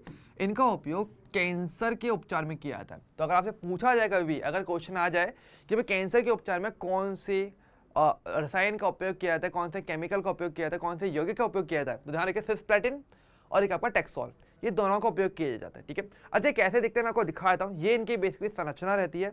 जैसे आप देखोगे सिस्प्लेटिन, देखो सिस्प्लेटिन के बारे में देखो, वैसे तो आपका आगे ये वर्ड आएगा फिर से जब हम बात करेंगे उपसह संयोजन यौगिक के अंदर। तो बेसिकली ये एक उपसह संयोजन यौगिक होता है जब प्लेटिनम का ये संकुल होता है, जिसमें दो क्लोरीन होते हैं, दो आपके NH3 के अणु होते हैं, और जो आपस में समपक्ष रूप से, सिस का मतलब क्या है, समपक्ष रूप से जुड़े हुए रहते हैं, है ना। देखो दोनों एक साइड, ये दोनों एक साइड, तो सिस का मतलब क्या होगा, सिस का मतलब बेसिकली मेरा होता है समपक्ष, ठीक है। एक बात प्लेटिन से ध्यान रखना, ये क्या आपका एक उपसह संयोजन संकुल है, उपसह संयोजन संकुल, ये आपका उपसह से संकुल हो जाता है। और ये बेसिकली किसका, ये आपका प्लेटिनम का रहता है। ओके, ये प्लेटिनम का रहता है, दो क्लोरीन और दो NH3 जो कि समपक्ष रूप में रहते हैं, ठीक है। अच्छा, लेकिन अगर बात करें टैक्सोल की, तो टैक्सोल देखो आपका एक कार्बनिक यौगिक होता है। ये बेसिकली क्या है, ये है मेरा एक कार्बनिक यौगिक, ये आपका एक कार्बनिक यौगिक आपका हो जाता है, ठीक है। तो ध्यान रखिएगा। अच्छा, इसकी संरचना याद करने की जरूरत नहीं है, सिर्फ इतना पता रखना कि भाई नाम होता है कार्बनिक यौगिक होता है, बस इतना ही, और कैंसर के उपचार में आएगा। हाँ, इसका जरूर याद रखिएगा, ये थोड़ा सा हमारे लिए इंपॉर्टेंट है, ठीक है। आगे देखो, एक मैं आपको बताता हूँ, क्वेश्चन पता है अच्छा कब हो जाता है, कोई बोलता है कि नीट में अगर बहुत ही मुश्किल क्वेश्चन आ रहा है, तो बताओ मुश्किल क्वेश्चन कब होगा, कि टॉपिक सुनने में लग रहा है कि भाई आपका उपसह यौगिक का रहेगा, लेकिन इसकी बातें कहाँ पे लिखी हुई हैं, किसी दूसरे चैप्टर में। तो वही ना कि जिसने एनसीईआरटी पूरी पढ़ ली, तो उसको पता रहेगा कि भाई ये जो टॉपिक है ये उपसर्ग यौगिक का है। अब मैं बता दूं वहां पर इसका जिक्र नहीं होगा, कोई खास बहुत रेयरली होगा कि बताया जाए, ठीक है, उपयोगों में हो सकता है बता दें, लेकिन वैसे इतना डिटेल में नहीं होगा। तो वही वाली बात है, इसलिए ये टॉपिक मुश्किल हो जाता है। और जहाँ पे लगे कि भाई जहाँ पे कंफ्यूजन आएगा समझ जाओ कि बच्चे वहीं गलती करेंगे, और वहीं पर तो भाई रैंकिंग ऊपर नीचे हो जाती है, तो हमें वो नहीं करना है, ठीक है। तो पहली चीज़ तो ये आती है। दूसरा मेरे पास क्या होता है, दूसरा मेरे पास एक यौगिक और आता है AZT। इसका फुल फॉर्म ध्यान रखना, एजिडोथाइमिडीन। इसको क्या बोलते हैं, एजिडोथाइमिडीन इसका नाम होता है AZT। इसका उपयोग एड्स रोगियों के उपचार में किया जाता है। एड्स के उपचार में बेसिकली इसका उपयोग किया जाता है। AZT का फुल फॉर्म क्या है, एजिडोथाइमिडीन इसका पूरा नाम हो जाता है, ठीक है। अच्छा इसकी संरचना कैसे दिखती है वो भी देख लो। ये बेसिकली अगर बात करेंगे तो ये आपका एक कार्बनिक यौगिक ही रहता है, ठीक है, ध्यान रखिएगा। ये भी क्या आपका एक कार्बनिक यौगिक,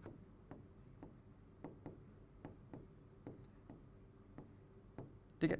ध्यान रखना भाई, संरचना याद करने की जरूरत नहीं है, सिर्फ इतना पता रखना फुल फॉर्म क्या होता है, AZT का एजिडोथाइमिडीन होता है, ठीक है। और इसका एक नाम और भी आता है, इसको और क्या बोलते हैं, सॉरी, ज़िडोवुडीन। ज़िडोवुडीन इसको कहा जाता है, ज़िडोवुडीन, ओके। तो ये थोड़ा सा ध्यान रखिएगा इसके नाम। तो दोनों नाम इसके सेम रहते हैं, कार्बनिक यौगिक है। अच्छा ये अगर बात करें तो ये आपका थाइमिडीन होता है, थाइमिडीन से आपका एजिडोथाइमिडीन बनाया जाता है, ठीक है। वो एक अलग प्रोसेस होता है कि यहाँ पे जो OH होता है ना, इसकी जगह पर यहाँ पर आपका N3 आपका जो अणु है वो आपका लग जाता है। यहाँ पर थोड़ा सा फर्क हमारे पास निकल के आता है, राइट, इतना सा फर्क है। बाकी दोनों संरचना सेम रहती है अगर यहाँ से देखा जाए तो, राइट। पर हमें इतना फोकस नहीं करना, हमें बस इतना पता होना चाहिए कि भाई आपका AZT का फुल फॉर्म क्या होता है, इसका उपयोग कहाँ पर होता है, एड्स रोगियों के उपचार में इसका उपयोग किया जाता है, ठीक है। चलिए अब देखो, अब हम बात करते हैं हमारे अगले टॉपिक पे, फटाफट से आते हैं, है ना। अगला टॉपिक है मेरा परमाणु द्रव्यमान और हमारा आणविक द्रव्यमान। अब देखो इस कॉन्सेप्ट को थोड़ा ध्यान से समझना, ये थोड़ा सा हमारे लिए इंपॉर्टेंट रह जाता है, ठीक है। तो थोड़ा सा अपने को ध्यान से लेते हुए इस टॉपिक को चलना रहेगा, ठीक है। अब देखो द्रव्यमान शब्द तो हम लोग जानते हैं, है ना, कि द्रव्यमान क्या रहता है, द्रव्यमान बेसिकली हमारा भार रह जाता है, मतलब जो वजन है। अच्छा एक चीज़ मैं थोड़ा सा पहले क्लियर कर दूंगा, केमिस्ट्री में, क्योंकि ये फिजिक्स में बहुत ज़्यादा कन्फ्यूजन देता ही है, कि देखो हमारे पास दो शब्द होते हैं, या साइड में आपको लिखा देता हूँ। एक तो होता है मेरा द्रव्यमान, ठीक है, और एक होता है मेरा भार। ये दोनों अलग अलग होते हैं, ठीक है, दोनों में ही अंतर होता है थोड़ा थोड़ा, ठीक है। अरे फिजिक्स का पार्ट है लेकिन थोड़ा सा केमिस्ट्री में लेकर चलो, क्योंकि ये दो शब्द है ना, ये कंफ्यूज आपको करते रहेंगे आपस में। तो पर हाँ, दोनों एक ही तरीके से उपयोग में लिए जाते हैं, पर केमिस्ट्री में दोनों को मिक्स कर देते हैं, फिजिक्स में इनको अलग अलग रखा जाता है, ठीक है। तो द्रव्यमान की बात करेंगे, द्रव्यमान जो होता है बेसिकली इसको आप क्या बोलते हैं, इंग्लिश में मास बोलते हो, ठीक है। भार को क्या बोलते हो, वेट, ठीक है। अब देखो द्रव्यमान बेसिकली क्या होता है, द्रव्यमान होता है बेसिकली द्रव्य का मान। देखो इसका मीनिंग ही निकलता है, इसका आप संधि विच्छेद कर लो, क्या आएगा, संधि विच्छेद या समास विग्रह जो भी बोलते हो, द्रव्य का मान, यानी कि द्रव्य का मान यानी कि मात्रा, कि किसी वस्तु के अंदर जो द्रव्य है, जो कण है, उसकी मात्रा कितनी एग्जैक्टली, वो बेसिकली आपका द्रव्यमान कहलाता है। भार क्या होता है, भार बेसिकली होता है कि कोई भी वस्तु, आपको पता है पृथ्वी का गुरुत्वाकर्षण वाले वस्तु को क्या करेगा, वो खींचेगा। तो ऐसे में पृथ्वी पर जितना बल लग रहा है किसी वस्तु के द्वारा गुरुत्वाकर्षण के बल के कारण, वो उसका भार कहलाता है। तो भार क्या होता है आपका, गुरुत्वाकर्षण बल द्वारा लगा बल, गुरुत्वाकर्षण द्वारा पृथ्वी पर लगा बल, वो बेसिकली आपका भार होता है, ठीक है। दोनों फर्क होता है, ठीक है। अच्छा तो वैसे हम डिफरेंस कैसे पता करते हैं, देखो जब हम बात करते हो किसी का वजन आप कैसे निकालते हो, ग्राम में, किलोग्राम में निकालते हो ना। तो जो ग्राम है, जो किलोग्राम है, वो असल में आपका द्रव्यमान होता है। जो द्रव्यमान होता है ना, असल में उसका मात्रक होता है ये। अगर हम मात्रक की अगर बात करेंगे तो अंतर आपको दिखेगा। जब हम बोलते हैं ना केजी या फिर आप बोलते हो ग्राम, तो आप नॉर्मली उसको वजन बोलते हो, भार बोलते हो, लेकिन असल में वो आपका द्रव्यमान हम काउंट करते हैं डेली लाइफ की अगर बात करें तो। हालांकि केमिस्ट्री में ध्यान रखिएगा, केमिस्ट्री में द्रव्यमान यानी कि किलोग्राम और ग्राम से होता है, ठीक है, समझ जाना ऑटोमेटिकली। लेकिन अगर बात करें भार की, तो भार का मात्रा क्या रहता है, देखो भार क्या होगा, मेरा बल हो गया, और बल का मात्रा क्या होता है मेरा, फिजिक्स में क्या होता है, न्यूटन, तो यहाँ पर न्यूटन आता है। तो ये हमारा अंतर निकल के आता है। तो जब फॉर्मूला लिखते हो ना W = mg, तो यहाँ पर जो m है वो बेसिकली आपका द्रव्यमान है, और भार क्या है आपका W। तो द्रव्यमान का सिंबल असल में स्मॉल m होता है, और भार का सिंबल असल में W आपका होता है। तो ये फर्क हमारे पास आता है, ठीक है, दोनों में अंतर रहता है। हालांकि वह ध्यान रखें केमिस्ट्री के अंदर क्या होगा, दोनों ही शब्द एक साथ एक ही तरीके से उपयोग में लिए जाएंगे, तो वहाँ पे कंफ्यूजन थोड़ा सा बन सकता है। लेकिन दिमाग में रखिएगा वैसे दोनों अलग अलग होते हैं, बस केमिस्ट्री में दोनों को एक ही मानकर चला जाता है कि द्रव्यमान भी एक ही है, भार भी एक ही है, इस प्रकार से। ठीक है, थोड़ा ध्यान रखना आपने को। तो जैसे कि हमने बोला किसी परमाणु का द्रव्यमान, अब तो कॉन्सेप्ट पे आ जाओ। अब जैसे कि हमने बोला परमाणु द्रव्यमान, इसका मतलब क्या होगा, इसका बेसिक मतलब यही होता है कि परमाणु का भार या उसका द्रव्यमान, एक ही बात हम लेके चलते हैं यहाँ पे। ठीक है, अच्छा आणविक द्रव्यमान का मतलब क्या होता है, आणविक द्रव्यमान का बेसिक मतलब होता है अणु का द्रव्यमान, यानी कि अणु का भार यहाँ पर उसका द्रव्यमान। ठीक है, ये हमारा एक ही निकल के आता है। तो पहले थोड़ा शब्दों को क्लियर करते हैं। सबसे पहली चीज़ तो आपको जो सीखना है वो है शब्द। अगर आपको हर एक वर्ड का मतलब पता ना, तो भी आप केमिस्ट्री काफ़ी क्लियर कर सकते हो, बहुत स्ट्रांग हो जाती है। असली बात है, अगर बेसिक वर्डिंग ही नहीं पता होगी तो आगे से बढ़ोगे, तो बस बात ना। तो पहले हमें वो क्लियर करना रहता है। अब तो समझो, जब हम बोल रहे हैं परमाणु का द्रव्यमान या परमाणु का वजन की बात करें, या फिर हम बात करें अणु के वजन की बात करेंगे, तो भाई देखो बात बहुत ही सिंपल सी है। अगर आप सोच के देखो, चाहे कोई कण कितना ही छोटा क्यों ना हो जाए, अगर आप परमाणु को और अणु को अगर आप एक कण की उपाधि दे रहे हो, तो इसका मतलब क्या है, कण क्या होता है, कण बेसिकली होता है जिसके पास द्रव्यमान होता है, जिसके पास आयतन होता है, राइट। अब ऑब्वियसली बात है, अगर वो कण है तो उसके पास कुछ ना कुछ वजन तो होगा। अब सवाल है कि उस वजन को नापोगे कैसे, कि ग्राम में नाप लोगे, किलोग्राम में नापोगे, अच्छा नापना भी चाहोगे तो क्या किसी मशीन का उपयोग करोगे या फिर खुद से निकाल लोगे, किस तरीके से पता चलता है कि किसी परमाणु का वजन कितना होने वाला है। तो उसी के लिए बेसिकली हम यहाँ पे बात करने वाले हैं। आज का जो हमारा टॉपिक है परमाणु द्रव्यमान, आणविक द्रव्यमान, वो यही रहता है। अब देखो हमारे पास कॉन्सेप्ट कैसे निकल गया था वो हम थोड़ा सा क्लियर कर लेते हैं। ठीक है, तो देखो बात हमारे पास ये आती है, बहुत ही सिंपल सी बात है, थ्योरी थोड़ी पढ़ लो क्लियर हो जाएगा, और वैसे मैं इसको एक्सप्लेन करूंगा, पर इसकी थोड़ी थ्योरी पहले पढ़ना अच्छा रहता है। तो क्या है हमारे पास बात बहुत सिंपल सी है कि परमाणु या अणु के द्रव्यमान की बात करें तो वो बहुत ज़्यादा कम होता है, मतलब बहुत ही ज़्यादा कम है ना, क्योंकि परमाणु बहुत ज़्यादा छोटे होते हैं। ऑब्वियसली बात है, बहुत ज़्यादा छोटा होगा तो भाई नॉर्मली जो हमारा जो वेइंग मशीन है, जो वजन नापने की मशीन है, उससे तो नाप नहीं पाओगे कि ग्राम में निकाल लिया या किलोग्राम में निकाल लिया, ये तो पॉसिबल ही नहीं है। अब हम क्या कर सकते हैं, तो हमारे पास तरीका ये आता है कि वर्तमान में हम क्या करते हैं ना, हमारे पास कुछ परिष्कृत तकनीकें होती हैं, मतलब कि बेसिकली हमारे पास कुछ बहुत ही हाईली आप बोल सकते हैं हाईली क्लासीफाई या फिर बहुत ही अच्छे खासे इंस्ट्रूमेंट्स मशीन्स हमारे पास रहती हैं, जिसकी मदद से आज हम परमाणु का वजन भी निकाल सकते हैं बहुत आराम से। उस मशीन का नाम क्या है, उस मशीन का नाम होता है द्रव्यमान स्पेक्ट्रोमीट्री, इंग्लिश में क्या बोलते हैं, मास स्पेक्ट्रोमीट्री जिसको हम बोलते हैं ना। हम इसका उपयोग कर सकते हैं, इस तकनीक का उपयोग करते हैं, जैसे कि आपको द्रव्यमान समझ गया, मतलब वजन, स्पेक्ट्रोमीट्री मतलब मापने के लिए जो हमारा रहता है, तो वो आप नाप सकते हो। अब इससे सीरियसली फर्क नहीं पड़ता, अगर आपको पता करना है कि भाई हवा के एक कण को आपने लिया, आपको उसका वजन नाप रहा है, भाई आप इससे नाप सकते हो बहुत आराम से, बहुत ही सिंपल टास्क है। ठीक है, अगर आपको किसी परमाणु का, आपको अणु का वजन नापना है, नाप लो। अगर आपको चाहिए कि भाई इलेक्ट्रॉन का, प्रोटॉन का, न्यूट्रॉन की बात करेंगे, तो उनका वजन भी नापा जा सकता है इस मशीन के द्वारा। तो ये बहुत ही शानदार मशीन है जो अब तक बनाई गई है, मेरे हिसाब से तो बहुत ही शानदार रहने वाली है, क्योंकि आपने ऑटोमेटिक देखो, जिस चीज़ को देखा भी नहीं जिसका आंखों से डायरेक्टली, उसको ढूंढ के उसका वजन नापने का काम ये कर सकती है। तो मशीन अपने आप बहुत ही शानदार है। ठीक है, तो इसका उपयोग आज के टाइम पे किया जाता है। ठीक है, वजन नाप, और ये बिल्कुल सटीक बताती है, ऐसा भी नहीं कि हल्का फुल्का रफ बता दिया कि भाई देख लो यार परमाणु प्रोटॉन है तो इसका वजन इलेक्ट्रॉन से ज़्यादा रहेगा, तो इसको लमसम आप 100-200 इसका 100 करीब इसका वजन होगा, इलेक्ट्रॉन का करीब 1 या 2 वजन रहने वाला है। ऐसा नहीं करता ये प्रॉपर वजन निकाल के दिखाता है, एग्जैक्टली ग्राम के अंदर निकाल सकता है ये, पॉइंट के अंदर भी, कि भाई 1 पॉइंट, जैसे हमें पता है कि प्रोटॉन का वजन कितना रहता है 1.6 समथिंग, 1.66 होता है ना, 1.66 इंटू 10⁻24 ग्राम आपका रहता है ना। तो वो चीज़ आपका, तो और पॉइंट में मैंने तो केवल 2 बार तक बताया, ये उसके आगे भी बताएगी। ठीक है, तो मशीन बहुत ही सटीक रूप से बता सकती है कि एग्जैक्टली कितना वजन रहने वाला है। अब 10 की घात -24 है, सोच के देखो, पॉइंट के बाद 24 बार 0 लगेगा तब जाके कोई संख्या आने वाला है ना, तो उतने पे भी ये वजन आपके दिखाएगा।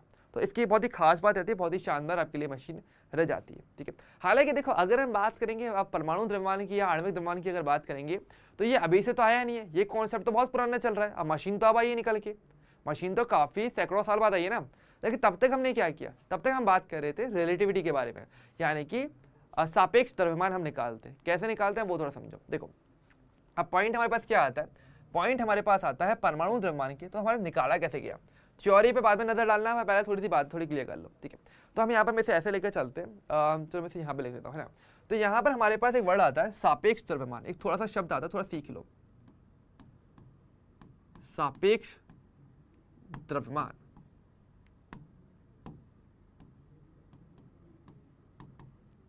इंग्लिश में क्या बोलते हो, रिलेटिव मास।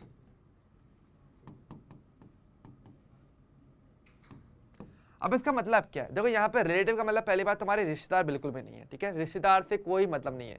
पर हाँ, ये सापेक्षिक वाली जो चीज़ है ना, वो रिश्तेदार जरूर करते हैं भाई, उससे तुम्हारे नंबर कैसे आए, उसका अच्छा गया, तुम्हारा कैसा गया। तो ये जो कंपैरिजन जो होता है ना, वो बेसिकली रिश्तेदार ही करते हैं, और उन्हीं के नामों पर ये दिया गया है भाई रिलेटिव मास। मतलब क्या होता है आपके, आप एक से तुलना करके दूसरे को निर्धारित करो कि भाई इसका वजन ज़्यादा है कि कम है या उसके बराबर, ऐसे करके। जैसे कि सिंपल सी बात, तराजू का एग्जांपल ले लो यार। तराजू में क्या होता है, आप क्या करते हो, एक तरफ आप कुछ वजन रखते हो, 1 किलो का 2 किलो का जो वाट है वो आप रखते हो, है ना, वेट रखते हो, और दूसरी तरफ देखते हो कि भाई सब्जी है या जो आपके फल है, फूल है, जो भी चीज़ है, उनका वजन कितना रहने वाला है, वो उसके बराबर रहेगा, उससे कम है कि ज़्यादा है। तो वो तो सापेक्षिक वैल्यू निकालना, एक के सापेक्ष में दूसरे की वैल्यू निकालना, इस तरीके से। तो सेम चीज़ हमने क्या किया था, सेम चीज़ हमने किया था परमाणु के लिए भी। हमने क्या किया, हमने एक परमाणु का द्रव्यमान फिक्स कर दिया कि इसका द्रव्यमान इतना होता है, कुछ ना कुछ एक वैल्यू हमने मान ली, और हमने देखा, अब अन्य को हमने उससे कंपेयर करके देखा, इससे ज़्यादा है कि कम है, उसे तुलना करके फिर हमने वैल्यू निकाल के देखी। तो एक के सापेक्ष में दूसरे का वजन कैसा रहेगा, मेरे सापेक्ष में आप, मतलब मेरे हिसाब से आप मेरे लिए भारी हो या मेरे से हल्के रहने वाले हो, तो उससे मुझे आइडिया मिल जाएगा। अगर मुझे मेरा वजन पता है, उससे मैं आपका आइडिया लगा सकता हूँ कि भाई मेरा से थोड़ा ज़्यादा होने वाला है, कितना ज़्यादा रहेगा, कितना कम रहेगा, तो वो आइडिया लगाया जा सकता है ना। तो वही सेम चीज़ है। तो कंपैरिजन जो होता है, कंपेयर करके द्रव्यमान निकालना, वो आपका रिलेटिव मास रहता है, ठीक है। हालांकि फिजिक्स के अंदर भी आपने एक सुना होगा ऐसे शब्द है ना, सापेक्ष गति होती है। सापेक्ष गति का मतलब क्या है कि मेरे रेस्पेक्ट में दूसरे की गति कैसे चल रही है, मेरे सापेक्ष दूसरे की गति कैसी है ना। तो ये बेसिक जो टॉपिक है ना, ये बेसिक आता है कंपेयर करके। मतलब यहाँ पर क्या होता है, इसका मेन तरीका कैसे होता है, आप बात करने वाले यहाँ पे तुलनात्मक द्रव्यमान, तुलनात्मक द्रव्यमान यानी तुलना करके द्रव्यमान को ज्ञात करना, ठीक है। अब वही वाली बात है, तुलना करनी है तो किसी न किसी परमाणु को लेकर चलना पड़ेगा। अब देखो स्टार्टिंग में, वैसे मैं बताता हूँ, स्टार्टिंग में हमने हाइड्रोजन का समय चूज किया था, ठीक है। अगर हम बात करें एकदम स्टार्टिंग में, तो स्टार्टिंग में हमने चूज किया था हाइड्रोजन को, ठीक है, क्योंकि ये सबसे हल्का था, सबसे छोटा हमारे पास यही प्राप्त था। तो हमने सोचा कि चलो हाइड्रोजन तत्व को लेकर के चल लेते हैं, ठीक है। और इसका हमने माना था करीब करीब कितना, 1 माना था, 1 इसका वजन होता है, मतलब 1 इसका वजन है, तो 1 से कंपेयर करके हम निकाल सकते हैं। लेकिन बाद में पता चलता है कि इसका वजन एग्जैक्टली 1 नहीं होता, इसका जो वजन है वो आपका 1.000 समथिंग कुछ रहता है, ठीक है, कुछ नंबर आता है, तो एग्जैक्टली 1 नहीं मिलेगा आपको। मतलब यहाँ पे हम उम्मीद क्या करते हैं, हम ये चाह रहे थे कि अगर पूर्ण संख्या मिल जाए ना, तो पूर्ण संख्या में कंपेयर करना इजी टास्क है। लेकिन वहीं पर अगर दशमलव वाली संख्या हो जाए तो कंपैरिजन करना, ऐसे तुलना करके निकालना बहुत ही मुश्किल हो जाता है ना। तो हमें जरूरत थी पूर्ण संख्या की, इसलिए फिर हाइड्रोजन को हमने ड्रॉप कर दिया, ये वाला छोड़ो यार, इसका पूर्ण संख्या नहीं है तो इसको छोड़ दिया, ठीक है। तो हमने क्या निकल किया कि इसका पूर्ण संख्या नहीं था,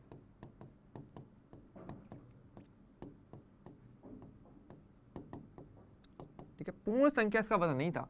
फिर हमने क्या चूज किया, फिर बाद में हमें मिला कौन सा, बाद में मिला कार्बन। कार्बन का हमें देखने को मिला कि कार्बन का जो भार रहता है, भार की बात कर लो या फिर कह लो इसका जो द्रव्यमान रहता है ना, वो क्या रहता है, वो असल में एक पूर्ण संख्या रह गई, वो एक पूर्ण संख्या होती है अपने आप में। इसलिए फिर हमने क्या किया, चलो कार्बन को चूज करते हैं, अगर इसकी संख्या पूर्ण संख्या, तो ऐसे में कंपेयर करके निकाल पाना बहुत आसान है, ठीक है। तो इस तरीके से बेसिकली हमने परमाणु के द्रव्यमान की हमने बात करनी शुरुआत की, तो इससे हमने कंपेयर करना स्टार्ट किया कार्बन से। और कार्बन भी कौन सा था, कार्बन था मेरा 12, कार्बन 12, जिसका परमाणु भार 12 हो, उस कार्बन का हमने उपयोग लिया था, ठीक है। और यहाँ पर अब ऑब्वियसली बात है यार, किसी का वजन नाप रहे हो तो आपको इकाई की जरूरत पड़ेगी। तो जो इकाई हमने बनाई थी, वो हमने बनाई थी परमाणु द्रव्यमान इकाई,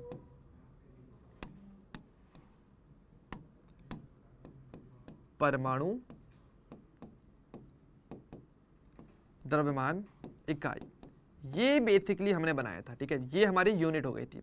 ये क्या है, आपके परमाणु के द्रव्यमान की इकाई। और उसके बाद जैसे ग्राम है, किलोग्राम है, वो भी क्या होती है, वो वजन की इकाइयाँ होती हैं, है ना, जिससे आप उनके मात्रक होते हैं, जिससे कि आप जो नॉर्मल जो हमारी वस्तुएं हैं, जिनको आप नॉर्मली आंखों से देख पा रहे होते हो, उनका वजन ना पाते हो। लेकिन यार परमाणु है यार, इनको तो देख नहीं पाओगे, परमाणु, अणु, इलेक्ट्रॉन, प्रोटॉन, इन सबको, तो इनके लिए एक स्पेशल यूनिट, एक स्पेशल मात्रक बनाया गया, जो बनाया गया था कार्बन 12 को ध्यान में रखते हुए, क्योंकि इससे कंपेयर करके हम औरों का वजन निकाल पा रहे थे। तो इसी को ध्यान में रखते हुए, इसके वजन को ध्यान में रखते हुए हमने इसके लिए विशेष मात्रक बनाया। तो ये जो मात्रक होता है ना, वो मेरा होता है परमाणु द्रव्यमान इकाई होता है। इंग्लिश में क्या बोलते हो, परमाणु क्या होता है आपका, एटम, तो एटॉमिक, द्रव्यमान क्या होता है मेरा, मास, और इकाई का मतलब क्या होता है, यूनिट, ठीक है। तो atomic mass unit, short form AMU, तीनों का starting word AMU, atomic mass unit, ये बेसिकली आपके परमाणु के वजन की इकाई बोली जाती है, ठीक है। अब ये कैसे निकालेंगे थोड़ी सी, चलो इस पर भी बातें कर लेते हैं, ठीक है। तो बेसिकली बात यहीं पर ये आ रही है, तो क्या निकल के यहाँ पर ये बात लिखी हुई है कि एक परमाणु द्रव्यमान इकाई को एक कार्बन 12 परमाणु के द्रव्यमान के 1/12वें हिस्से के बराबर द्रव्यमान के रूप में परिभाषित किया जाता है। यानी क्या बोलेगा यहाँ पर, ये बोलेगा कि अगर आप कार्बन 12 परमाणु ले लो, उसका जो द्रव्यमान है वो आपने नाप लिया, अब उसके द्रव्यमान का 1/12 भाग निकाल लो, यानी उसके द्रव्यमान का जो भी वैल्यू निकल गई ना उसमें 12 से डिवाइड लगा दो, जो भी आंसर आएगा वो 1 AMU के बराबर होता है। इसने एग्जैक्टली ये बोला, यानी यहाँ पर कुछ इस तरीके से बोला गया कि जो 1 AMU होता है वो क्या होता है, वो होता है 1/12 होता है किसका, कार्बन 12 के एक परमाणु का भार, कि कार्बन 12 के एक परमाणु का जितना भार रहेगा वो 1 AMU के उसके 1/12 भाग, यानी उसके बाद द्रव्यमान में आप 12 से डिवाइड लगा दो, तो जो वैल्यू निकल के आएगी ना वो आपके 1 AMU के बराबर निकल के आती है। इन्होंने ये बोला था। ओके, क्लियर है? इन्होंने क्या कहा था, बात क्लियर है कि नहीं है? फटाफट से मुझे बता दो, यहाँ तक का पार्ट क्लियर है कि नहीं है, कि भाई 1 AMU की डेफिनेशन कैसे आ रही है, वो कुछ इस प्रकार से आती है। और ध्यान देना बच्चों, ये थोड़ा सा हमारे लिए इंपॉर्टेंट रहता है, यहाँ पर थोड़ा सा एक अच्छा क्वेश्चन आपके पास बन जाता है, ठीक है। हालांकि क्वेश्चन कैसे बनेगा हम धीरे धीरे देखेंगे, लेकिन पहले बेसिक्स थोड़ा सा क्लियर करते हुए चलते हैं, है ना, ठीक है। ठीक है, फटाफट से मुझे कमेंट करके बता दो यहाँ तक का क्लियर है कि नहीं है, ठीक है। यहाँ तक का हो जाएगा अपने लिए। तो अब देखो, अब बात यहाँ पर कैसे आई कि भाई अब हमने क्या किया, तो थोड़ा सा कैलकुलेट करना। अच्छा, अब देखो कैलकुलेट कैसे किया गया, अब देखो समझो। अब यहाँ पर देखो थोड़ी थोड़ी बातें और भी निकल के आती हैं। कैसे कैसे निकल के आती हैं, अब देखो हमने क्या किया, जब यहाँ पे इसकी वैल्यू को रखा गया, कार्बन 12 का जो बाहर निकाला गया था उसको जब रखा गया और 12 से डिवाइड लगाया गया, तो ये निकल के आया कि जो 1 AMU होता है ना वो कितना होता है, वो आपका होता है 1.66 इंटू 10⁻⁻24 ग्राम, इतना। या चलो इसको पहले किलोग्राम में लेके चलते हैं, पहले किलोग्राम जरूर जाता है। कितना निकल के आया, वो आपका निकल के आया 10⁻⁻27 किलोग्राम। ये आपका वजन निकल गया। 1 AMU की वैल्यू इतनी निकल के आई थी कि कार्बन 12 का एक परमाणु का भार रखा है, यहाँ पे जो वैल्यू निकल के आई द्रव्यमान स्पेक्ट्रोमीट्री से वो हम निकाल सकते हैं और उसमें 12 से डिवाइड लगा दो, आपको ये संख्या मिलेगी, ठीक है। अब किलोग्राम में आप चाहो तो उसको ग्राम में बदल सकते हो। कैसे, कुछ नहीं करना, यहाँ पे आपको पता है किलोग्राम को ग्राम में बदलना है, तो क्या करते हो 10⁻³ से या 1000 से गुणा करते हो, है ना। तो 1000 से गुणा करोगे तो क्या होगा, घात +3 आएगी, मतलब -27 और +3 क्या हो जाएगा -24। तो क्या निकल के आएगा 1.66 इंटू 10⁻⁻24 ग्राम, ये इस प्रकार से। तो ये आपका AMU और आपके ग्राम के बीच का संबंध कुछ इस प्रकार से आता है, ठीक है। ये हम थोड़ा सा हमारे लिए इंपॉर्टेंट होता चला जाता है, ठीक है। तो ये वैल्यू हमारी यहाँ पर आएगी, ठीक है, कि AMU कैसे निकालते, तो 1 AMU की वैल्यू ये होती है। अब देखो ये बेसिक क्या शो कर रहा है, ये केवल इतना शो कर रहा है कि आपके पास AMU एक अलग मात्रक हो गया, जो परमाणु अणु उनके लिए स्पेशली उपयोग में लिया जाता है। कि अगर आपको पता करना है कि भाई एक परमाणु, 2 परमाणु या 3-4 परमाणु, बहुत ही कम संख्या में परमाणु हैं जैसे, और उनके लिए अगर आपको वजन नापना है तो आप इसकी बात करोगे AMU की, है ना। अगर ऑब्वियसली बात है, ग्राम किलोग्राम का उपयोग कब करते हैं, जब आपके पास एक अच्छा खासा वजन होता है ना, आपके पास अच्छा खासा पदार्थ हो, थोड़ा वजन ही हो, तो आप ग्राम किलोग्राम की बात करते हो। अच्छा, आपको पता है टन का उपयोग भी किया जाता है, 1 टन 2 टन, इनका उपयोग कब करते हो, जब बहुत ज़्यादा मोटी जैसे गेहूं की बोरियां आती है ना, वहाँ पे आप टन या कुंटल का उपयोग करते हो। क्यों करते हो, क्योंकि वहाँ पे पदार्थ की मात्रा बहुत ज़्यादा है, वहाँ पे किलोग्राम में नापोगे, क्या बोलोगे, ये 500 किलोग्राम ये आया है, 150 किलोग्राम ये आया, ऐसे बोलोगे, या टन कुंटल में बोलना ज़्यादा आसान है, तो बोलने के हिसाब से, है ना। तो वही चीज़ है, तो अपनी सुविधा के अनुसार हम ग्राम किलोग्राम ना लेकर के हम परमाणुओं के लिए AMU लेकर चलते हैं, केवल वो एक बहुत ही छोटी राशि है। अब 10⁻⁻24 में कितनी बार गुणा कर लोगे, 10⁻⁻27 लेके चलोगे, बोलना कैलकुलेशन करना मुश्किल है। हाँ, AMU में कैलकुलेशन करना आसान है भाई, तो इसके अकॉर्डिंग तो ये परिवर्तन हो जाता है। तो अगर कभी भी बोला जाए कि आपने ऐसे वजन निकाला, आपने वजन निकालने के बाद आपको बोला है भाई कैसे H2O का एक अणु है, आपको पता करना है भाई H2O का जल के एक अणु का वजन कितना होता है, तो वो हम लोग जानते हैं कि 18 AMU होता है। वो कैसे निकालना हम सीखेंगे, तो 18 AMU होता है। अब उसका ग्राम में वजन निकालना तो क्या करना है, इस संख्या से गुणा कर देना, 1 AMU का रिलेशन पता है, आप आराम से यूज़ कर सकते हो, है ना। तो ये चीज़ हमारी यहाँ पे थोड़ा सा निकल करके आती है, ठीक है।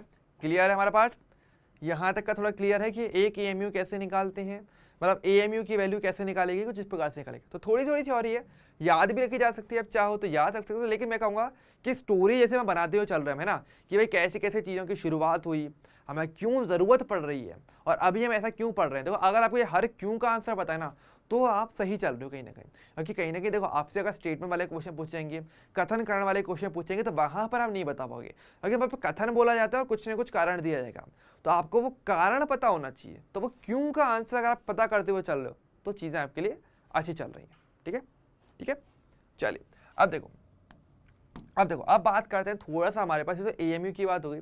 अब थोड़ी सी बात निकल के ये भी आती है कि किसी परमाणु का वजन निकाला कैसे जाता है। लाइक ये तो हमने एएमयू का हमने निकाला कि इसका मात्रा कैसे है, लेकिन परमाणु का वजन निकालना तो कैसे पता करोगे? तो देखो, बहुत सिंपल सा तरीका होता है। अगर हम बात करेंगे मेरे पास किसी भी परमाणु के द्रव्यमान की, तो वो आप कैसे निकालते हो? ठीक है, तो परमाणु द्रव्यमान की बात करेंगे तो उसको निकालने के बहुत ही सिंपल तरीके होते हैं। अच्छा, आप मुझे बताइए कितने बच्चों को ट्रिक पता है? वैसे परमाणु द्रव्यमान ज्ञात करने के वैसे हमारे पास ट्रिक भी रहती है, आप सभी को पता होगा कि अगर आपके पास, देखो हमारे पास, देखो अच्छा एक दो चीज़ें और आती है, पहले वो थोड़ा सीख लो कि परमाणु द्रव्यमान से पहले ना एक दो चीज़ें और सीख लो, फिर हम थोड़ी सी ट्रिक की बातें करेंगे, तो आपको और क्लियर हो जाएगा परमाणु का वजन निकालना। और उससे परमाणु का वजन निकालना पता है तो अणु का वजन निकालना तो और भी आसान काम है, बहुत ही ईजी निकाल सकते हो, है ना। तो देखिए, अब थोड़ी सी पहले मैं बात करना चाहूँगा आपके परमाणु प्रदर्शन की। यहाँ हम बात करने वाले हैं तत्व प्रदर्शन की।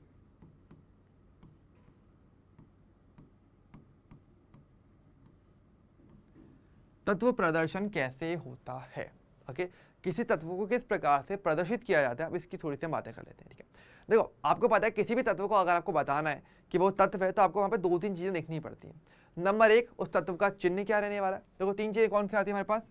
नंबर एक तो मेरे पास आता है चिन्ह, ठीक है।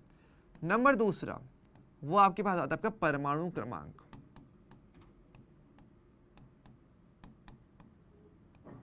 ठीक है। और नंबर तीसरा, वो आपके पास आता है आपका परमाणु भार, ठीक है।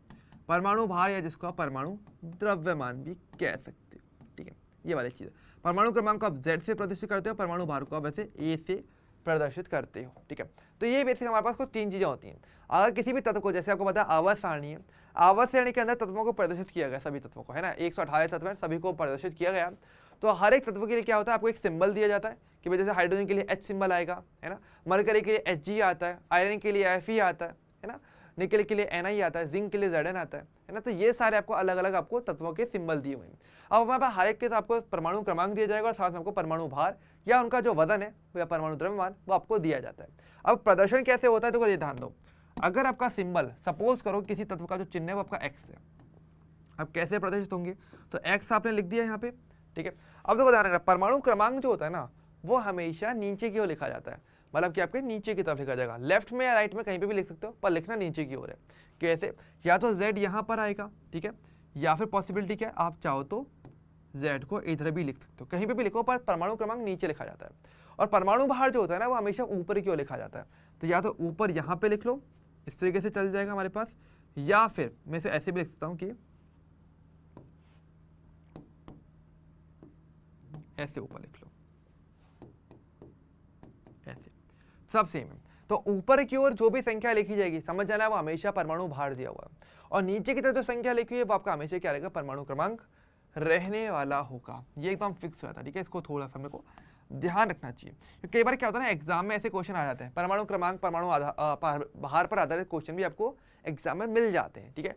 तो वहां पर उन पर बेस्ड क्वेश्चंस अगर करने हैं तो आपको इनकी जरूरत पड़ती है, ठीक है, क्लियर है। तो ये चीज़ अपने को थोड़ा सा ध्यान में रखना है, ठीक है। अच्छा, अब बात ये आती है कि भाई परमाणु क्रमांक या परमाणु भार कैसे निर्धारित होता है। तो वैसे तो काफ़ी बच्चे इसको याद रखते हैं, पर मैं कहूँगा कि याद करने की जरूरत नहीं है, तरीके बहुत सारे होते हैं, पर पहले थोड़ा मीनिंग समझ लो। जैसे कि आपको पता ना कि परमाणु क्रमांक कैसे निकाला जाता है, आपको पता है कोई भी परमाणु की अगर बात करेंगे, किसी भी परमाणु की अगर मैं बात करता हूँ, तो आपको पता है परमाणु के बीच में क्या होता है, नाभिक होता है, नाभिक में प्रोटॉन होते हैं और न्यूट्रॉन होते हैं, और जो इलेक्ट्रॉन होता है, आपको पता है इलेक्ट्रॉन क्या होता है, वो बाहर चारों तरफ ऐसे चक्कर लगाता है, जिसमें एक इलेक्ट्रॉन की बात करने वाला हूँ फिलहाल के लिए, है ना। तो प्रोटॉन है, न्यूट्रॉन और इलेक्ट्रॉन क्या होते हैं, बाहर कक्षाओं में चक्कर लगाते रहते हैं। अब देखो परमाणु क्रमांक कैसे पता चलता है, तो ध्यान रखिए, किसी परमाणु का परमाणु क्रमांक कैसे निर्धारित किया जाता है कि उस परमाणु के अंदर उपस्थित प्रोटॉनों की जो संख्या होगी वो आपका हमेशा परमाणु क्रमांक कहलाई जाती है, ठीक है। तो परमाणु क्रमांक क्या होता है, तो बेसिकली जब हम बोलते हैं परमाणु क्रमांक Z, तो अगर मैं कहीं पर भी कह रहा हूं परमाणु क्रमांक अगर आपका Z है, तो समझ जाओ कि ये कैसे निकालेगा, ये होता है प्रोटॉनों की संख्या के बराबर। कि किसी परमाणु के अंदर जितने प्रोटॉन होंगे उसकी जो संख्या होती है उसी को परमाणु क्रमांक बोला गया। या फिर आप देखो उसे उल्टा भी बोल सकते हो, काफी लोग उसे उल्टा बोलते हैं, पर तरीका ये है कि परमाणु क्रमांक कैसे निर्धारित किया जाता है कि हर एक परमाणु के अंदर क्या होता है ना, प्रोटॉनों की संख्या अलग अलग होती है, चाहे कोई भी परमाणु आ जाए। और किसी भी तत्व की बात करेंगे उसके लिए प्रोटॉनों की संख्या अलग अलग हो जाती है। तो जिसके लिए प्रोटॉनों की संख्या अलग अलग है, समझ जाओ कि उसका परमाणु क्रमांक वो नंबर ही होता है। कि आपको परमाणु क्रमांक क्या पता है, किसी परमाणु के क्रम का अंक। जैसे पता है बेसिक रोल नंबर होता है हमारी क्लास में, है ना, कि क्लास के अंदर मान लो 100 बच्चे हैं। अब 100 बच्चों का नाम वैसे होने को पता रह सकता है टीचर को, किसी को नहीं भी पता रहता, लेकिन तभी वो रोल नंबर से एंट्री करता है कि मैं रोल नंबर 1 2 3 4, है ना। तो नाम अलग होता है पर उसका एक रोल नंबर हमेशा हर बच्चे का दिया ही जाता है कि भाई इस क्लास में आपका रोल नंबर 50 है, 20 है, 1 है, 7 है, 100 है, जो भी है, तो वो रोल नंबर हमारा रह जाता है। इसी प्रकार से तत्व तो हमारे पास है 118 है, लेकिन तब भी उनके गुणों को बताने के लिए, थोड़ा इजी करने के लिए, थोड़ी विशेषताओं को बताने के लिए हम परमाणु क्रमांक वर्ड उपयोग कि परमाणु के क्रम का अंक कौन सा है, कौन से नंबर पे ये आने वाला, तो ये परमाणु के लिए रोल नंबर का काम करता है। ठीक है, और ये कैसे निर्धारित किया जाएगा। अब देखो जैसे क्लास में अगर रोल नंबर आता है तो वो कैसे आता है, वो होता है अल्फाबेटिकल ऑर्डर पे आता है कि भाई जिसका अल्फाबेट है पहले आएगा वो पहले आएगा, बाद वाले अल्फाबेट के बाद में आएंगे। लेकिन वही वाली बात है परमाणु में हम ऐसा नहीं करते। यहाँ पर हम बात करते हैं उनके प्रोटॉनों की संख्या के आधार पे, जिसमें प्रोटॉन की संख्या सबसे कम है वो सबसे पहले आएगा। प्रोटॉन की संख्या बढ़ती चल रही है, परमाणु क्रमांक बढ़ता हुआ चल रहा है। इनडायरेक्ट वे मीनिंग क्या है, प्रोटॉन की संख्या जो होगी वही उसका परमाणु क्रमांक दे दिया गया है, क्योंकि हर एक परमाणु के लिए उसके प्रोटॉन की संख्या अलग अलग होती है। ठीक है, अच्छा अब देखो अगली बात क्या आती है हमारे पास, अगली बात हम बात कर रहे हैं परमाणु भार की। अगर हम बात करेंगे परमाणु भार कैसे पता चलता है, तो देखिए परमाणु भार अगर बात करें ए, तो ये कैसे पता चलता है, बात ये आती है देखो इलेक्ट्रॉन की बात करें तो इलेक्ट्रॉन का जो भार है ना, देखो अगर आपको परमाणु भार पता करना है कि पूरे परमाणु का वजन कितना रहेगा, तो पता कैसे निकलते हैं कि उसमें उपस्थित प्रोटॉन, उसमें उपस्थित न्यूट्रॉन और उसमें उपस्थित इलेक्ट्रॉन, इन तीनों के भारों का उपयोग कर दो तो आपको पूरे परमाणु का वजन मिल जाएगा। सिंपल सी बात है, ऐसे मान लो कि जैसे आपके बैग में 4 किताबें टोटल लिखी हुई हैं, तो अगर पूरे बैग का अगर वजन आपको पता करना है तो क्या करोगे, उस बैग का वजन कितना है और उसके अंदर किताबें कितनी हैं उनका वजन अलग अलग पता कर लो, तीनों सबको जोड़ दोगे तो आपको पूरे बैग का वजन आपको मिल जाएगा। वही सेम चीज़ यहाँ पर आती है कि आपको पता है कि आपके पास परमाणु भार कैसे निकल के आता है, आपके पास mp प्लस मतलब कि प्रोटॉन का जो भार है प्लस आपके पास न्यूट्रॉन का जो भार रहेगा आपके पास प्लस आपके इलेक्ट्रॉन का भार, इन तीनों को जोड़ दो इनकी संख्याओं के साथ। ध्यान रखिए, सपोज करो प्रोटॉन की संख्या p है, न्यूट्रॉन की संख्या n है और इलेक्ट्रॉन की संख्या e मैंने आपको दी हुई है। ठीक है, इस प्रकार से। ठीक है, अब वही वाली बात है कि आपके पास जो इलेक्ट्रॉन का जो भार होता है वो करीब करीब 0 होता है, ऑलमोस्ट 0 मानते हैं, ऑलमोस्ट नगण्य मान के इसको छोड़ते हैं, तो ये तो आपका 0 हो गया। तो बचा क्या आपके पास, प्रोटॉन की संख्या इंटू प्रोटॉन का एक प्रोटॉन का भार प्लस न्यूट्रॉन की संख्या इंटू में एक न्यूट्रॉन का भार। ये जो mp प्लस है मतलब ये एक प्रोटॉन का भार है और mn0 का मतलब क्या, एक न्यूट्रॉन का भार। ठीक है, अब देखो बात यहाँ पे ये निकल के आती है कि जो प्रोटॉन का जो भार होता है वो करीब करीब आपके न्यूट्रॉन के भार के बराबर होता है, जो ऑलमोस्ट आपका 1 AMU आपका हो जाता है, जो करीब इतना होता है। एक प्रोटॉन का भार भी 1 AMU होता है ऑलमोस्ट, और एक न्यूट्रॉन का भार भी करीब करीब 1 AMU ही रहता है। तो ऐसे में हम क्या बोलते हैं, अगर 1 रखेंगे तो क्या हो जाएगा, तो एक कोष्ट क्या निकल के आता है बस प्रोटॉन प्लस न्यूट्रॉन की संख्या। तो जितने प्रोटॉन रहेंगे जितने न्यूट्रॉन रहेंगे उनकी संख्याओं को अगर आप एज इट इज जोड़ देते हो तो भी आपको क्या मिल जाता है, आपको परमाणु भार मिल जाता है। पर ये किस में मिलेगा, ये आपको मिलता है AMU के अंदर। मात्रक ध्यान रखिएगा, ठीक है, क्योंकि मैंने यहाँ पे 1 से गुणा करा होगा, हर एक 1 से गुणा कर 1 AMU, यहाँ पे 1 AMU, तो संख्या में गुणा कर लो तो आपका AMU में भार निकल के आता है। तो इस प्रकार से बेसिकली आप परमाणु भार की कैलकुलेशन करते हो प्रोटॉन और न्यूट्रॉन जोड़ करके, सिंपल सी चीज़ है। ओके क्लियर, तो ये बेसिक आइडिया हमारे पास निकल के आता है परमाणु क्रमांक का और परमाणु भार के लिए, जिसकी हम बातें करते हैं। ठीक है, फटाफट से मुझे बता दो यार यहाँ तक पार्ट क्लियर है कि नहीं है, जल्दी से बताइए। और फिर हम बात करने वाले छोटी सी ट्रिक पे, जिससे कि आप डायरेक्टली परमाणु भार भी याद रख सकते हो। ओके ठीक है, आगे बढ़े, जल्दी से बताइए फटाफट से। चलो ठीक है, आगे बढ़ते हैं, है ना। क्लियर, आई होप यहाँ तक आपको सारा क्लियर है। ठीक है, तो कोई भी डाउट आए ना, एक काम करना है तो पूछ ले करना। अगर पूछोगे नहीं और केवल ऐसे बैठे हुए रहोगे ना तो उसका मतलब नहीं बनता। देखो पूछूंगा मैं आपसे, आपको जवाब देना पड़ेगा। अगर जवाब नहीं दे रहे मतलब कहीं ना कहीं फिर तो डिफेक्टिव आप चल रहे हो, कहीं ना कहीं कुछ ना कुछ तो चीज़ें लेकर चल रहे हो। क्योंकि अगर आपको लगता है कि अगर आपको सब कुछ आ गया एक सेकंड के लिए भी, चाहे इसी टॉपिक के अंदर हो, मैं आपसे सवाल पूछूंगा और आप उसका आंसर नहीं दे पाओगे। ठीक है, तो इसलिए थोड़ा सा अपने को ध्यान रखने की बहुत ही सख्त ज़रूरत रह जाती है। ठीक है, अच्छा अच्छा देखो, अब हमारे पास क्या आता है, तो एक चीज़ थोड़ा सा दिमाग में रखिएगा, एक छोटी सी ट्रिक है, मैं आपको यहीं की यहीं बता रहा हूँ, काफ़ी हेल्पफुल रहती है। ट्रिक हमारे पास क्या रह जाती है, अगर आपको परमाणु क्रमांक पता है Z, अगर वो क्या हो, अगर वो एक सम संख्या होती है ना अच्छा बता ना, जो परमाणु, ये जो ट्रिक है, ये Z इक्वल टू 1 से लेकर के 20 तक आपकी पूरी पूरी वर्क करती है। कैसे हो जाता है आपके पास अगर आपका परमाणु क्रमांक कोई भी एक सम संख्या दी हुई है, तो समझ जाना कि आपके पास जो आपका परमाणु भार होगा वो हमेशा उसका डबल रहता है। सिंपल सी चीज़ है। और अगर आपका परमाणु क्रमांक अगर कोई विषम संख्या अगर आपको दी हुई है, ठीक है, तो ऐसे में आपका जो परमाणु भार है वो आपका पहले आपको डबल करना पड़ेगा, फिर बाद में आपको उसमें एक जोड़ना पड़ता है। पहले डबल करो फिर उसमें एक जोड़ो, तो ऐसे करोगे तो आपको डायरेक्टली परमाणु क्रमांक के द्वारा आपको परमाणु भार पता रह जाता है। बस ये ध्यान रखना कि ये एक से बीच में चलता है, उसके ज़्यादा नहीं चलता है। हालांकि यहाँ पर कुछ अपवाद भी हमारे पास रह जाते हैं, मतलब ये ट्रिक हर जगह वर्क करे ऐसा ज़रूरी नहीं है, लेकिन एक से बीच में 15 तत्व ऐसे हैं जिसमें ये वर्क पूरी पूरी कर जाती है, कुछ में ये वर्क नहीं करती। ठीक है, तो ये थोड़ा सा यार आपको ज़रूर ध्यान रखना पड़ेगा। हालांकि कौन कौन से तत्व मैं आपको बता देता हूँ, जैसे कि कहाँ पर वर्क नहीं करती। एक तो हाइड्रोजन पर ये वर्क नहीं करेगी, अगर हाइड्रोजन का परमाणु क्रमांक 1 होता है लेकिन उसका परमाणु भार भी 1 होता है। ये वर्क नहीं करेगी आपके नाइट्रोजन पे, क्योंकि नाइट्रोजन का परमाणु क्रमांक 7 है। 7 एक विषम संख्या है, कायदे से 7 गुणा 2 14 प्लस 1 15 उसका होना चाहिए था ट्रिक के अकॉर्डिंग, तो पर इसका एक्चुअल में होता है आपका 14। ठीक है, और आपका वर्क कहाँ पे नहीं करता, क्लोरीन पे नहीं करता। क्लोरीन पे क्या रहता है आपके पास, ये 35, सॉरी यहाँ पे एक तत्व मेरे बीच में रह गया, उसको मैं लिखता हूँ पहले। एक ये नहीं करती आपकी बेरिलियम पे। बेरिलियम की बात करेंगे, बेरिलियम का परमाणु क्रमांक 4 है, तो 4 दूनी 8 होना चाहिए था, लेकिन इसका जो परमाणु भार है वो 9 होता है। इसके अलावा अगर देखा जाए नाइट्रोजन पे नहीं करेगी, जैसे मैं बता दिया 14। क्लोरीन पे नहीं करता, क्लोरीन का होता है 35.5, और एक ये नहीं करता आपके पास आर्गन पे। आर्गन का परमाणु क्रमांक 18 होता है, कायदे से इसका परमाणु भार 18 गुणा 2 36 होना चाहिए था, लेकिन इसका 40 होता है।